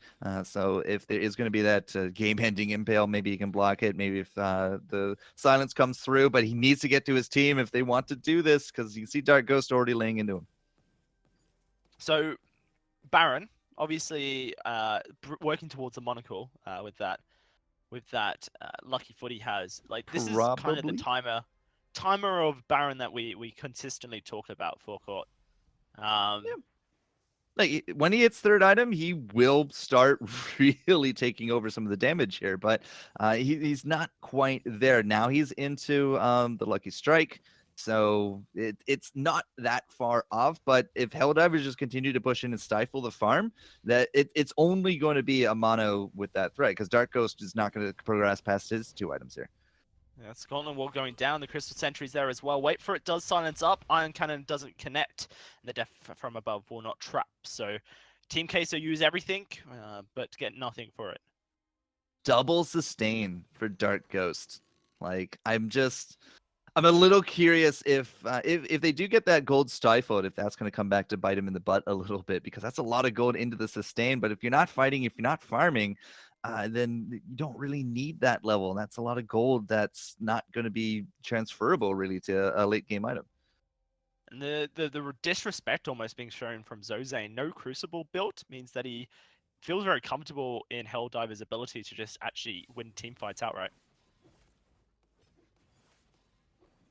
All right, so 13 and a half minutes in. Helldiver's not very interested in trying to abuse their little bit of an advantage. I mean, call it almost 4,000 gold. They're being very passive, and that's worrisome here. That is worrisome. We've seen those comebacks. We've seen the late games kicking in, and every moment that they don't try to just tie that noose around this choke point turret, around this turret, and even in front of it, it's becoming more and more of a Queso kind of win at this point. We'll have to see. Like, I guess the damage is starting to ramp up for the Baron, but Helldivers still maintain momentum and a 4,000 to 3,000 gold lead. But this Kraken's about to spawn forecourt. This is going to be the place that Helldivers really look to make a big team fight around. Amano did pick himself up that infusion. That's good. Dark Ghost has his already ticking, but so does Perdin kind of. He has that level 9 still ticking through. He has the cash. Might want to see him refresh that if we are going to be looking for a push here. Penguin of War, though, level 12. He's ready to roll. He is 3 item, has himself that Aegis looking into the armor. It's not going to be a 4 item Vox. And that armor, it could actually enable him to go toe-to-toe with Amano. Okay, so essentially you're saying even if the Baron gets to the late game, he might not even be able to secure the game for Queso. Depends on when we can finish off the tier 3 armor part. Like if Penguin gets Metal Jacket like right here, not that he is, but like let's say that he could Metal Jacket up against that 3 item with no armor on Amano himself, like Penguin should win that 1v1. Yeah, no, I think it comes down like Helldivers, true to the name, are going to be diving onto the back line really, but well, you'd hope there's a lot of mobility available to Queso. They don't want to be fighting right now. Perdun is still off farming off to the left. Like, if there's a big burst potential on top of Penguin that far forward, Helldivers just throw everything out the window, and that's going to be a Kraken going over pretty free and clear. Impale does land onto Dark Ghost, but there is no follow-up at the moment. They are desperately looking for a fight to try and be able to start up this Kraken, but they're going to move into the lane and start pushing the turret down, as Queso seem very committed to fighting around their Crystal Sentry. Helldivers are poking, but they're not really committing. They're not looking like they're just looking for that best situation. They're not finding it. PRZ gets bursted right down. Iron Cannon does go out, but there's not really a fight around it. That was miscommunication. Zozane was like, I want them. I've knocked them against the wall. Giffian's connected, but the rest of the team was like, but we caught PRZ. Yay! Still has Fountain, still has Atlas ready to go. You know, the gold is still ticking. They're fighting over this Crystal Sentry, and there's no Crucible. That's going to be the first kill going to Amanu as he looks to try and get away from Purdom, but he cannot. Bursted, blown up, and now Purdom's looking for the big explosion. Not quite going to connect onto PRZ. Amanu trying to get this Alpha out of her reboot. He will get her out of the reboot, but not in the way she wanted. Amanu falls. That's 2 kills, 2 Helldivers, and now PRZ, well, he's just going to try and run the roundabout, but there's nowhere to run. An ace comes forward for Helldivers, and now we'll have to see if they feel comfortable about taking Kraken. Eliminating Penguin of War really quickly, I thought for perhaps a moment between the Crystal Sentry, between that whole team fight, that Team Queso was actually going to come out ahead of this one, but Purdon into the back sneakily picks up himself, the 2 items. He had the tier 2 armor as well, and he was able to eliminate Dark Ghost. Did not explode with the termination protocol for any damage, but because he's able to get back up and because he does have that armor, Amano, who was not 3 item, was not able to bring him back down to that reboot, the infinite reboot of death. So I don't know, like back and forth. Helldivers I don't think should have won that one, but Amano just unfortunately a little bit too far behind. Dark Ghost not able to solidify a kill on top of Purdon either. So it's that Crystal Infusion on Zozane. I noticed he's that. prioritizing it over Crucible. Like, he has Crucible why now. Is that? Well, Lance actually has a good bit of Crystal component in his kit. You don't get to see Crystal Lance like ever. I mean, with the captain role, he's very defensive with the weapon. Yeah, in the solo queue game, like you always go weapon if it's a Lance jungle, but Crystal Lance actually has again a good amount of ratio built into like the impale built into his role there as well. We are going to see this turret fall down as there's another impale landing. Helldivers, they've broken the base here. But they're just going to let the Kraken go. We're at this 18.5-minute mark here for Court, and, well, Helldivers, they maintain a lead. It's a pretty substantial one as well, at that 8,000 gold. 8,000 gold's well, 6,000 maybe. 6,000 gold is definitely because the Kraken went over. It's a good lead, but it's not insurmountable. Amano Jaku is now up to 3 items. He's looking to finish off into 4 red. But again, Penguin of War, like if he doesn't get caught like he did last time, then that's big credit to PRZ setting up that pretty good gauntlet there. If Penguin of War does get into that situation where he needs to 1v1, he has that tier 3 armor. He is full build. Cash means nothing to Penguin of War anymore. Like he has the crits, he has that stack. That breaking point is essentially 2 sets of the Sorrow Blades, and as long as he doesn't get just bursted down by Dark Ghost, because that's the only real source that can kind of do it at this point, he should be able to outlast this entire team now. I feel like the damage coming out of Team Queso still hasn't hit this late game that you would expect at 20 minutes. 2 damage items for Dark Ghost, 3 damage items for Amano as he builds towards his 4th, but the fights are still going fairly convincingly towards Helldivers. Well, you notice that Dark Ghost sold that second energy battery? I did. We'll have to talk about it in a second as another fight breaks out. Wait for it flies out. PRZ uses the gauntlet defensively, and that will be the fight over.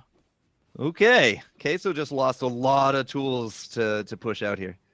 Oh, actually, wow. They go forward. Purdom lands a good prime directive, but there's a lot of health missing on Helldivers. Fountain comes out, PRZ in trouble. Oh, that prime directive was key. And they're going to look for Dark Ghost to finish it off. That's 2 kills to them. Only Amano lives. At 20 minutes, a Baron and a Sky you would think would be late game, but forecourt they're not. No, they're just too far behind. Like they haven't even hit that 40k mark. That's what you said is your mark, right? The 40k gold means very little, but Amano doesn't either have the defenses or he doesn't have that forward damage. Like he's not going to be building into an armor, but he's not full build. And Penguin of War is going to be taking such damage reduction. At the same time, Perdun went into a metal jacket, and Zox here has himself that Atlas. Like that last item from Amano needs to be a bone saw if he wants to punch through that. You see, Clockwork now purchased for Zozane. He's going down a cooldown route. He has the crystal infusion. He has more cooldown for himself, and wow, Kraken now unleashed. This is going to be the final fight for Queso in this game if things go wrong for them. I mean, if this game keeps going on, that's going to be a contraption. But I like to entertain the thought that he's getting an aftershock, just for fun. Oh, he got the crystal infusions. He's been prioritizing a lot of that. He does have basically, that full complement though. As Atlas, he has the fountain, he has the ward treads, crucible. Like anything else past this is just icing on the cake. Here comes the Kraken forecourt. 22 minutes in. This Vox Alpha lance from Helldivers seemingly coming out trumps. We still don't have that fourth weapon or damage item for Amano, so they're going to have to force the fight around this Kraken. Gauntlet goes down to make sure that Helldivers can't get to the turrets, so they get a bit of time with the Kraken alone. But now they are onto the first Vein Crystal turret, and it gets popped. Impale goes forward, but does miss still. Team Queso looking for the Kraken, but that Vein Crystal turret's being melted, and they haven't started the fight up. Now they're looking for it. Helldivers just going straight on to the Vein Crystal. They're not focusing heroes, they're focusing game, and that will be game one going to the Helldivers. Very few fights, like 22 minutes. There was only, 3 or 4 really big team fights on that one, and just never really coming online. Like Team Queso got bullied around a little bit. I wanted to see way more from Helldivers, but they never really kind of pushed advantage on that. But Team Queso just did eventually get starved. Like Dark Ghost, look at the cash between them. Dark Ghost has 12k, but poor Dun, who has 30 less CS, but has just like way more kill participation, objectives under his belt, right? He was still able to outdo him in cash. And that's just like, look at the items. Dark Ghost, 2 items. He stayed on 2 items since the 11-minute mark?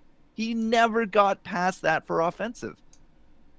And I know you, Scoundrel, were also paying close attention to the item buys there. I was all over that game, dude. I was thorough. I mean, sometimes when I'm spectating, I kind of zone out because I'm doing multiple things at once. But this game, I was really keeping a close eye on, and I think there's a couple of things you really need to pay attention to with how this game actually transpired. Essentially, Helldivers had a composition that throughout the game are always going to have a dive potential. So you're always going to be able to rush to the back line. You're always going to be able to stick to a target, especially when you add the War Treads into the mix, which was prioritized as a 3rd item just after Atlas Pauldrons for Lance. So that gave you the impression that they had one goal, which is kill one of the carries very quickly, and then you make it a 3 versus 2, which is always going to give you a huge advantage.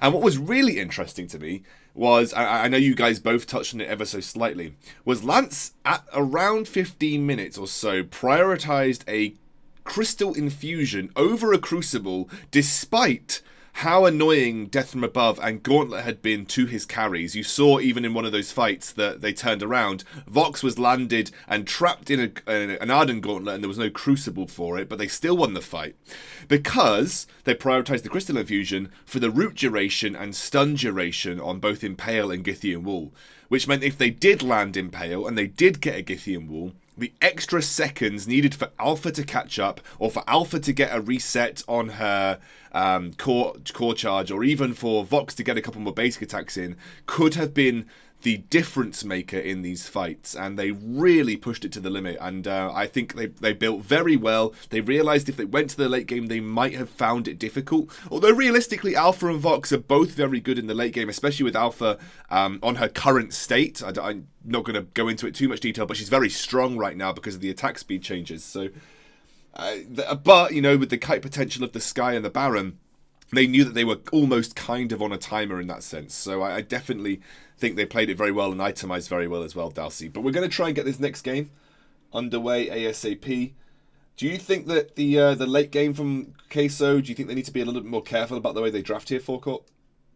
Absolutely. Like a lot of games are decided early. This last 2 days, it's just you see one big fight and they almost just snowball from there. I'm not going to say that that's exactly the case here, because I thought Queso had a really good start with that Sky, but she stalled out. She absolutely stalled out, and PRZ almost looked like he was the one that was really gunning for kills half the time. Like he was the one just not throwing down the Vanguard on an opponent, or sorry, on a teammate. He would just throw it on himself and just throw himself at opponents. Definitely happened a few times early game, and unfortunately, just they did stall out because they lost out a lot of the momentum from the pushes there. So we also talked about the draft, right? Sky and Baron put together. Just I like the idea. It's just the execution was just lacking there.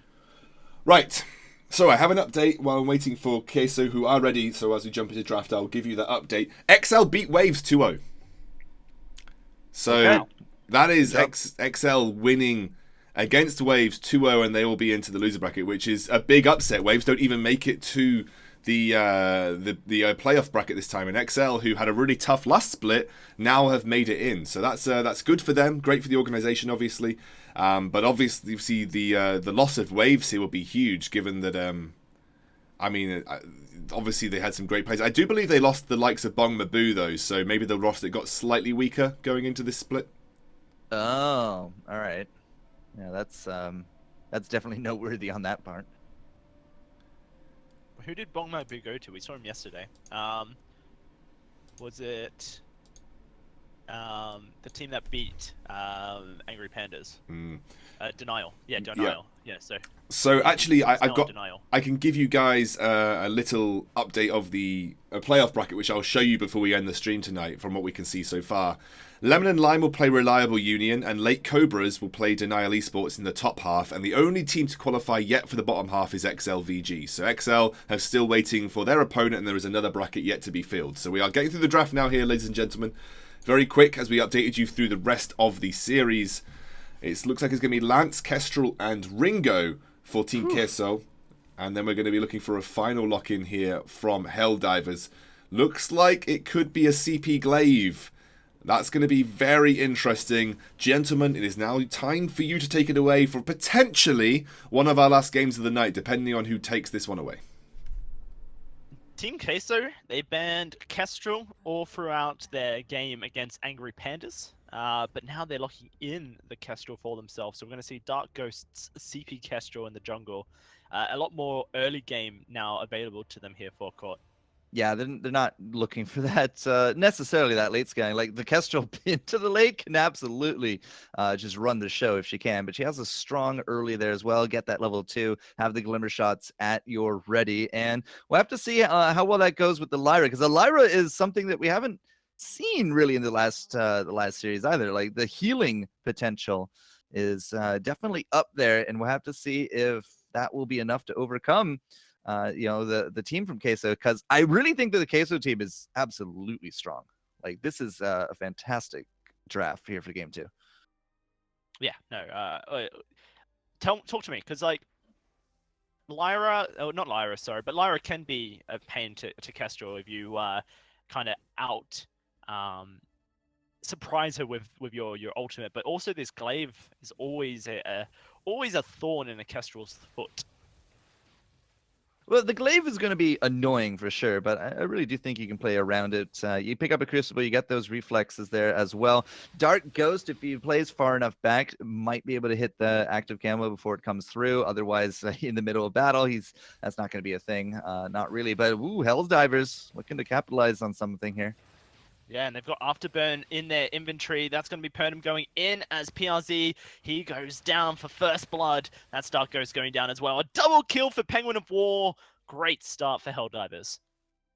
Well, they're going to definitely appreciate the momentum moving forward. Now, they don't really get like the backs or anything. Like they don't steal a lot of the jungle, but picking up 2 kills is definitely not only great for your morale, but it keeps them down, keeps them from farming like the lane. It's empty. Amano is going to come right back into lane with 1 last hit.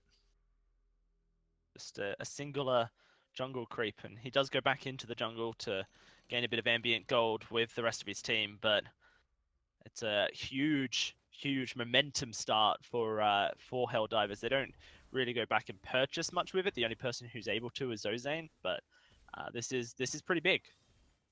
Yeah, fantastic start for these guys. Likely it will be this Crystal Utility Glaive. You're just going to see him kind of being half the ping pong paddles. PRZ is going to be the other half, and so really it's going to come down to a war between them. Well, another fight as once more Helldivers look for it. Dark Ghost out of energy, only got one more Glimmer Shot and that's it. But Purdon will go down to Amanu as he joins in. Dark Ghost gets the kill credit. That's going to be Zozane trying to escape out. Dark Ghost chugging those potions for the energy. They're going to look to try and pressure on in. Penguin going to be called out here. Glimmer Shots connecting one, but there is the heal coming forward for Penguin of War. So Team Queso are able to turn a fight on its head, and it means that some of this early lead stuff doesn't quite go the way. But look at that, minion candy onto a huge wave. They're going to look to try and push this turret down very quickly. Yep, keep Amano from farming very easily here as well. Another fight. That's Amano dead. Wow, Helldivers. I love this. Yep, diving, keeping it to their name. Like, that was just right under turret with a huge wave that's candy. Like, this is a ton of pressure. I don't think they can handle this early. Well, Purdon may go down to this turret if he's not careful, is able to get away, but there's no energy available on Zozane for heals, and Penguin of War is in trouble. He will go down to just auto attacks from Dark Ghost. He decides, you know what, Glimmer Shots are a bit inconsistent, but he's low. There's no heals coming forward. So another kill their way, traded, but still this minion candid wave pushing in onto Amanu. Okay, so Amano, again, not a good start for him. 11 CS as he's finally catching up, but look at that turret. It's just absolutely that low-hanging fruit that you can be able to sneeze on a little bit later on, especially as we ramp up more and more in power. Sneezing on your fruit. Yeah. At you. Nom nom.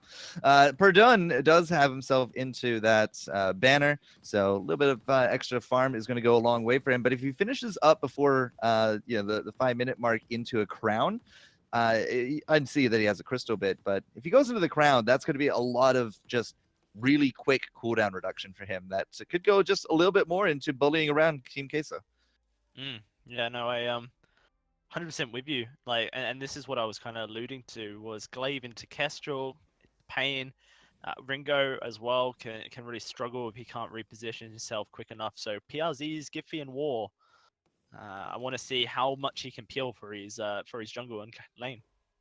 All right, so Purdon is not going to go for the crown. He's just happy to keep it to the banner. He is going to be looking for a full-fledged Aftershock. So Aftershock and Penguin picking up that again looks like it's going to be more of a breaking point double Monaco perhaps, or well, Monaco Tornado Trigger, whatever he wants to do with it at the end of it all. But big spike for him at the same time, not quite there for Purdon. So he's going to have to wait a little bit longer between afterburns. Everyone stacking up into the lane here as Purdon's just looking for an engage, but there's that Giffian War I spoke about. PRZ says no to Purdon, pushes him back, and Dark Ghost gets the distance necessary to be able to escape the glaive. Currently, Helldivers just in the process of clearing this wave, waiting for perhaps Team Queso to overstep their mark. Zozane providing the vision in the bush, making sure that they know exactly what's going on, and lays down in the slow with the Bright Bulwark. They might look for some damage onto PRZ, but it seems like Helldivers are very happy just playing this game. There we go, Afterburn onto PRZ, can't quite connect onto Amano. Oh, 3-man Impale, but where was that one shot? Wasn't expecting such a great Impale from PRZ, obviously, and Amano's suffering for it. He goes down very low. The fountain is for Zozane. Has the money to buy as a fountain of their own, but would have to go to the shop to do so, I believe. Maybe not even at that yet, as well, we'll just have to find out. PRZ really does swear by these protector contracts, just throwing out the charges as soon as he can generate them, throwing out that fountain as well, keeping Amano going. Pretty sure he chugged a potion there as well. He's going to come back lane with that Sorrow Blade, but he also has an energy battery to go with him, so looking for just a little bit more sustain. Yeah, no, and I feel like the energy battery is pretty crucial on Kestrel. Often you see I'm the Doom, who's renowned for his CP Kestrel worldwide, going into double Void battery just for it. We do see the Shatter Glass. Why is there a Shatter Glass? Lots of damage, man.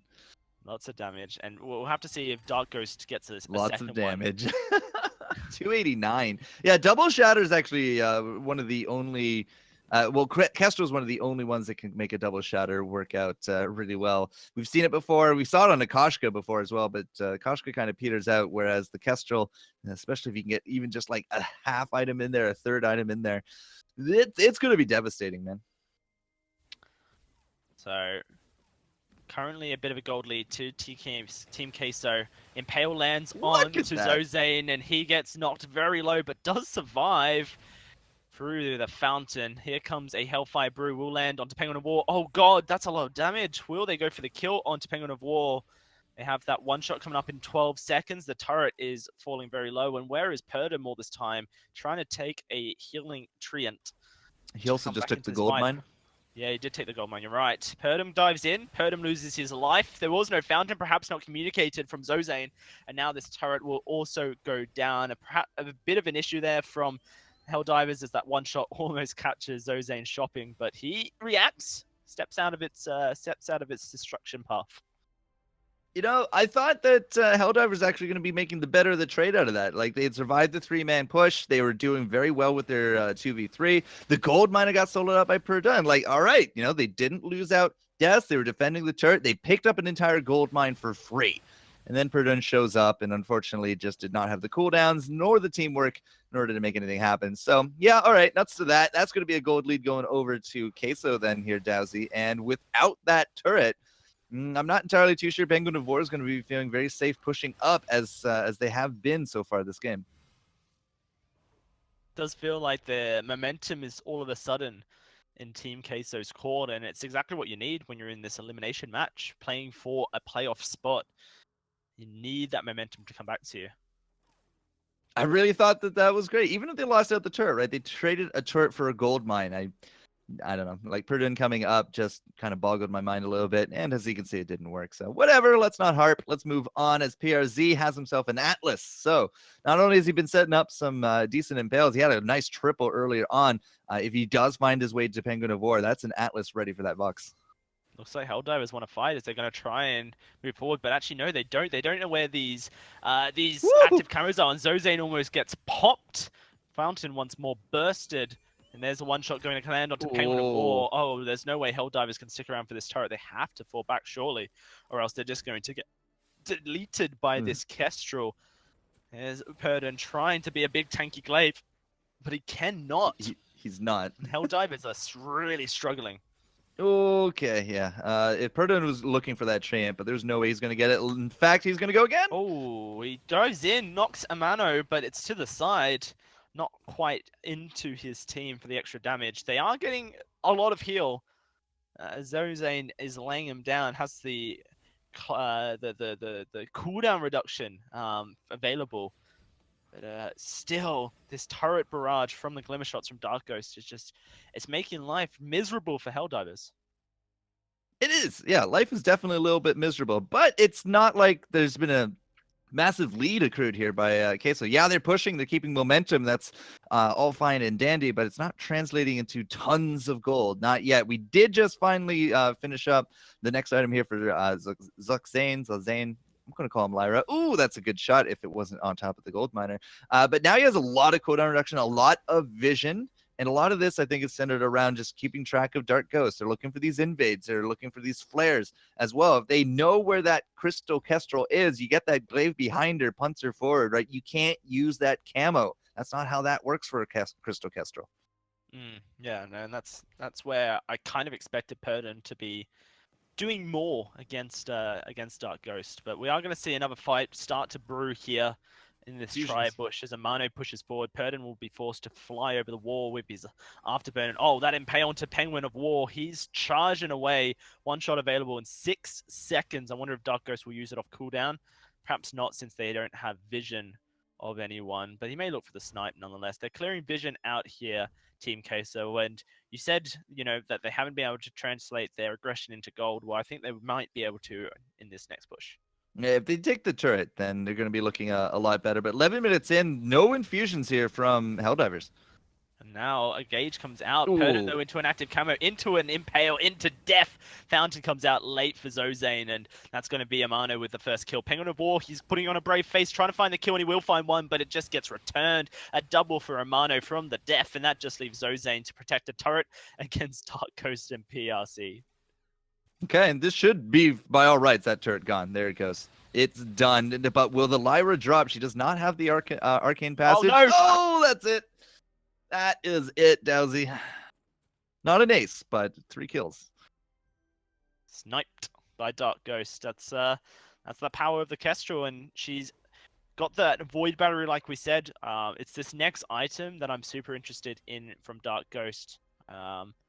Looks like he's got himself that piercing spear now, so it doesn't necessarily mean it will be a broken myth second. I think there's argument for double shadow glass, but I'm more interested in seeing a double shadow glass. Like, just keep the piercing shard as it is. Don't need to go any farther. Just get that. Use the money that we have. Use the momentum that we have. Get that second shadow glass. And like, what's the opponent's going to do? Get Aegis? Well, they're going to get Aegis anyways, right? Get the power spike now. oh, that's stolen. Wow, nice by Purdon. Uses that aftershock, just moves forward and takes it away. They tried to commit the one shot, but it's a slow ability, and the rest of his team kept bursting it down whilst it happened. Infusions, is what is afforded by that gold payout. You see Purdon picks one up, and look at his defensive as well. Super respect over to this Kestrel. Well, it's his job is to stick to her, right? Wow, they've trapped in. That's going to be Dark Ghost knocked against a wall, taken on down, and there we go. Glaive makes it work. He has the cooldown from the Crystal Infusion. Now he knocks Amano. Nice. The block comes forward, but really it just doesn't do anything. Helldivers, remember when they got that turret down at the beginning of the game? Well, they're going to look to try and take it down now, and I'm not sure that there's much that Amano can do. It may just be 2 minions, but all they need is 3 auto attacks. 1, 2, 3, boom, done. And that is Helldivers starting to regain some control in this game. Okay, all right. So finally, a little bit more of a combo that works out here. Penguin of War was actually not even the target. It was this Lyra that got beaten up to a pulp. But that portal got Purdon right up behind Dark Ghost, and then he was just on that front line. And, well, you saw him go down very quickly right there. So, again, big kudos to that. Purdon with that double shield as well. Again, like, he's going to be there. He's on that front line. Where's a lot of this damage coming from? Well, you can argue both sides, but Dark Ghost is definitely more visually as a threat, because glimmer shots are big, they're scary, and there's so many of them in a fight. Yeah, no, definitely. So when the Crystal Infusions come through, extra cooldown makes things hard. 14.5 minutes forecourt, 30 seconds till the Kraken spawns, and it seems like Helldivers have found some confidence in this game. It doesn't also look like that Zos really likes Crucibles at all. No, I'm with you there. That's going to be Dark Ghost getting aggressed upon. Wait for it goes out, and well, they're just going to look for a fight. PRZ with the Impale. There's the one shot, connects onto Zozane, but they've taken down PRZ.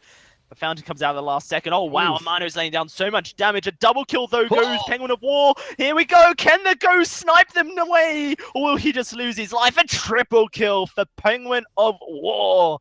Vox just with the double monocles built, able to get the damage. They're going to go straight Kraken. Don't need to worry about the Kraken Jr. over there that took a security job against her mother's wishes. But the Crystal Sentry gets ignored. The Kraken is going to be captured. And Penguin Award, triple kill. Real good stuff. But, Zox and Purdon really did a lot of tanking right there. You saw those glimmer shots bring them all down low. But that sigil from the Lyra really bursting out with the heals at the end. You could see another one shot coming off, just trying to find a kill by the end of it all, but not going to happen. This is a bad situation from Queso. Dark Ghost has been caught a few too many times. He has gone into that broken myth, but if you can't stack it, if you can't even live through these, it's not going to matter, does he?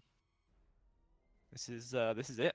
I'm super excited to see if Helldivers have it in them now to push for a lead. Like, this game had been controlled up until this point by Team Queso, but somehow Helldivers have brought it all back. The one shot has 1 kill out of like 4 or 5 shots so far. Got to get that accuracy up. It's going to be the turret falling. You see what Dark Ghost did there? Like when the turret was there, they're tanking out the turret, right? He puts down that camo right behind the turret, expecting a Lyra to come in with the arcane passage. And that way you just blow up whoever comes through. Helldivers didn't take the bait. Very, very safe play from them. They just let the Kraken get one turret. They did get a turret with the push of the minions there, and so that puts them into a position where 200 golds now separate these teams. Crystal Infusions coming forward once more. You know, the Infusions play a big game. You see PRZ going for the Crystal Infusions on this Lance, and actually at this point, Team Queso don't have too many. Sorry, Helldivers don't, but they're looking for the fight nonetheless. Ghost trying to get out of this one. He is going to blow up this glaive, but can they turn it around? Penguin of War's got the first kill. PRZ's going to bait them in, but they've got the flare. Oh, one shot does connect. The reflex block will eat up some of the damage, but it's not enough. Now Ghost's going to try and get the kill. If an impale lands onto Penguin of War, he's dead, but actually Zozane's just dead in the mix. Wait for it goes out. The silence is there, but Penguin of War, he's just trying to escape. All he wants to do is get out alive. And Dark Ghost is actually going to chase perhaps the wrong way. He could have tried to cut him off, but Penguin of War does get out alive, which means that the game, it continues. He bought tier 3 boots during that exchange. Penguin of War is just like dodging opponents and picks up boots and an infusion on his way through town. So he's actually now turning around. He's looking for something. Like, I don't know what he thinks he'll find, because everybody's still up, and with 2 people up in lane, that would only be PRZ, and he's not going to get that kill. But at the same time, Penguin does survive through the fight. You saw the last little bit of healing to come through there from the Lyra, gave her life to make sure that Penguin was still going, and all they got for their trouble was a mano right there. But Dark Ghost did not get caught. That was also a big thing right there. Like, everything jumped on top of him. Perdun used the boots to try to get into that backline there as well, but Dark Ghost was able to kite and peel and came out pretty big. The disparity between the infusions, I think, perhaps could have been the difference between those two fights there. But once more, it's position 1 by Helldivers. They've got the scout traps down, and so they're just playing around them here, trying to force Team Queso to come to them. Well, you can see the perma stealth kind of like enabled there for Dark Ghost, right? He's just throwing down active camos again and again and again. So Helldivers got to be very careful with that Lyra engage. Also got to be very careful not to get jumped on with Dark Ghost in stealth. And they're kind of keeping him at bay at this point. But who's going to find the better engage? If Perdun can come over the wall and like find somebody far forward, that's one thing. But at the same time, Queso will melt away from that danger, get off a nice one shot, but it's just going to get healed. I like what they've done here, though, Helldivers. They push the wave up, and then as soon as it catched up with them, they're pushing it straight into the base, trying to force either a recall or Team Queso to come to them, and actually they're just going to fall right back into a place where they feel safe. Kraken started up, but here comes Team Queso. Helldivers looking to try and find the fight. There we go. Zozane into it, looking to try and slow them down, but Perdum's taking huge chunks of damage. He has to escape, and that portal's available if Team Queso wanted to charge forward. They won't. They're just going to bide their time. One shot won't find anyone in the middle of the map, and that's going to be Helldivers just falling back, looking for some healing from this treant. Portal play seems like it's almost been locked up at this point. Like, going in with the arcane passage, there's almost always a Dark Ghost active camo just down waiting for them, or it's right off to the side. Like, that last portal went in, Perdun tried his best to get into the back, but they just got so hurt doing it. Penguin blocks up that impale. There's an active camo. They're going to walk into it. Oh, it just disappears as the glimmer shot flew out. That would have been such key timing. One shot comes out. Oh, Penguin walks into that. That was a mistake. And now for Helldivers, they are forced back off this Kraken. Retreat! Oh, maybe not. No, maybe not. The chase seems to be coming forward. They seem fairly confident they can turn this around. They've got the vision down. There it is. The dive on in, and that's going to be a Mano taken out. Dark Ghost very low on energy. Doesn't have much left in the tank. And PRZ, well, where is he going to go? But he's done. Death. Take it like a man, PRZ. Takes it like the man. He's done that before as well, PRZ. And now this Kraken, unless a miracle one-shot comes forward and connects with the Kraken somehow, is going to go the way of Helldivers. Yeah, I mean, the waves pushing into the base didn't really do much for that one turret down at half, but this Kraken could definitely do it. And Helldive is not giving them the opportunity. They're all stacked in front of the Kraken. No opportunity at all from an angle down from the top for a steal. But could have maybe gotten a little crafty, maybe went to the bottom of the base to do it. But instead, will shoot and miss. by inches, but they still missed. 20 seconds though. Perhaps they can get another one. Oh, Zozane tries to find it. They're all standing on top of that active camo, and there's no vision, but this Dark Ghost is just a little bit too scared to look for it. He's setting up some active camo traps. They may get spotted out with a flare in just a second if Zozane's clever. No, Zozane walks into it. Oh god, they don't pop it, but he does get popped. Has so much shielding though with his he has some shielding, which maybe not. He has a fountain. He's a fountain, right? Mano's going to throw that Hellfire Brew onto the Kraken. They're trying to burst it down as quickly as possible. Hell's Divers going to look for an engage here as PRZ tries to create space, but the first Bane Crystal turret is down, and now it's all or nothing for Team Queso. Impale lands onto 2. That's going to be a great Giffian war. Zozane's going very low. Fountain comes out. They're starting to sustain, and Dark Ghost, he's maybe a bit trapped here. He can't escape, so he has to turn and fight, and Penguin will take him down. PRZ to go down as well. A double kill for Penguin, and Amanu, the last man alive, as he gets afterburned for the triple. That is it. Helldivers have done it. A clean 2-0. They make it to the playoffs. There was a good switch at the end there as well, like with a lot of the focus being on top of Dark Ghost, like Purdon almost always just trying to knock her in, right? But at the same time, that fight, Purdon stuck to the Ringo in the end, and that Atlas was uncontested. As soon as that Atlas went off, Ringo hightailed it out of there. That made it a 2v3 situation because he just could not contribute at any usefulness at all, and that was a cleanup. That was just for sure 100% the cleanup. Good decision making from Helldivers to make it into their next round. Zoxane might not like those crucibles, that's the word I'm looking for, but at the same time it looks like their team is used to that. Like, they have these Aegises, they've had early reflex, tons of armor built up from these guys. They don't need to block anything this game, they just need to reduce it all, heal it up with the Lyra, and the lack of a Shiv. Like, this was not a comp for a Shiv here from TQE. Where do you feel like it went wrong for for Team Queso? They maintained such a lead at the beginning forecourt, but like at one point Helldivers just took over. As much as I like the comp that they set up, like, because a lot of this comp was revolving around Lance, right? Lance goes in, gets the impale, lots of glimmer shots. You got a mono there to follow up for the steady damage. As much as I do like that, it really, like, as soon as Purdon hit 2 items and started into the armor, started into like that double shielding, right? He had that double shields before he had the Atlas.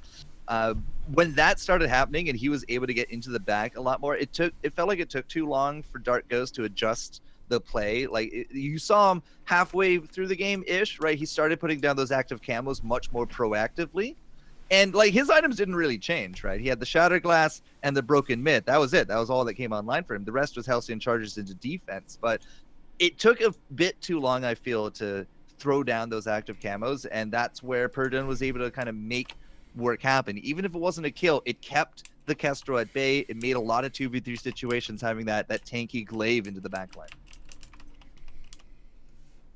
Well, that's it. Helldivers 2-0 Scoundrel. They brought it right back right at the end there, and I think they were going to be feeling like they very well deserved their place in the playoffs.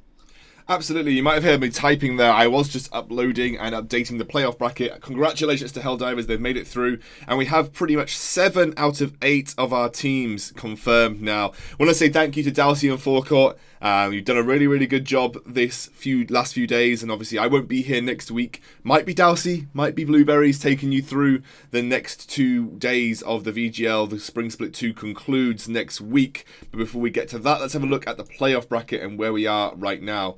You can see on your screen, Lemon and Lime versus Reliable Union in the top side, Late Cobras versus Denial Esports there too.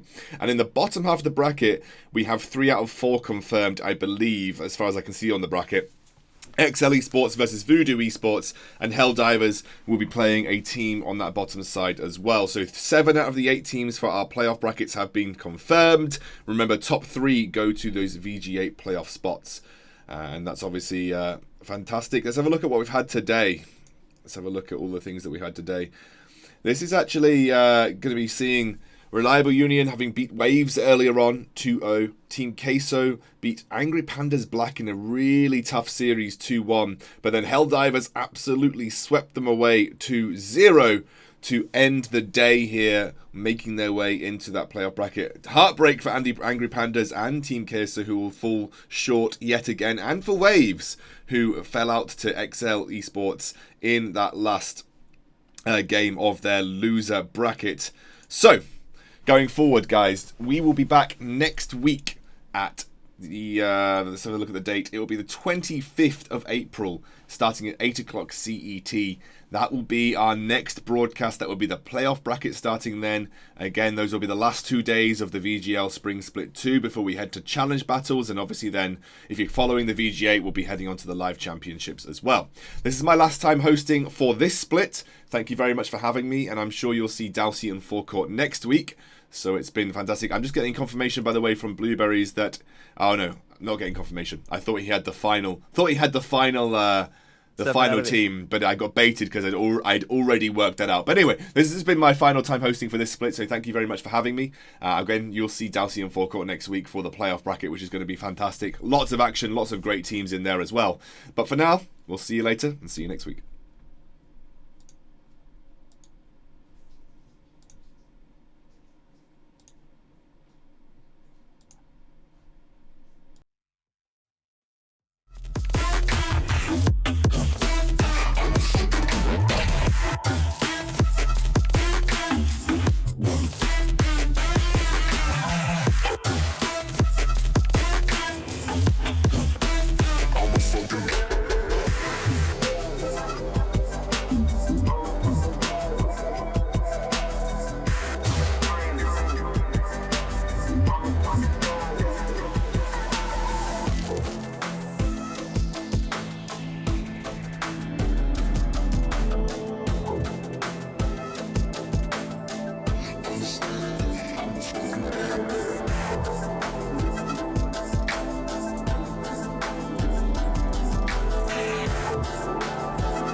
Step you take, attention is left in your wake.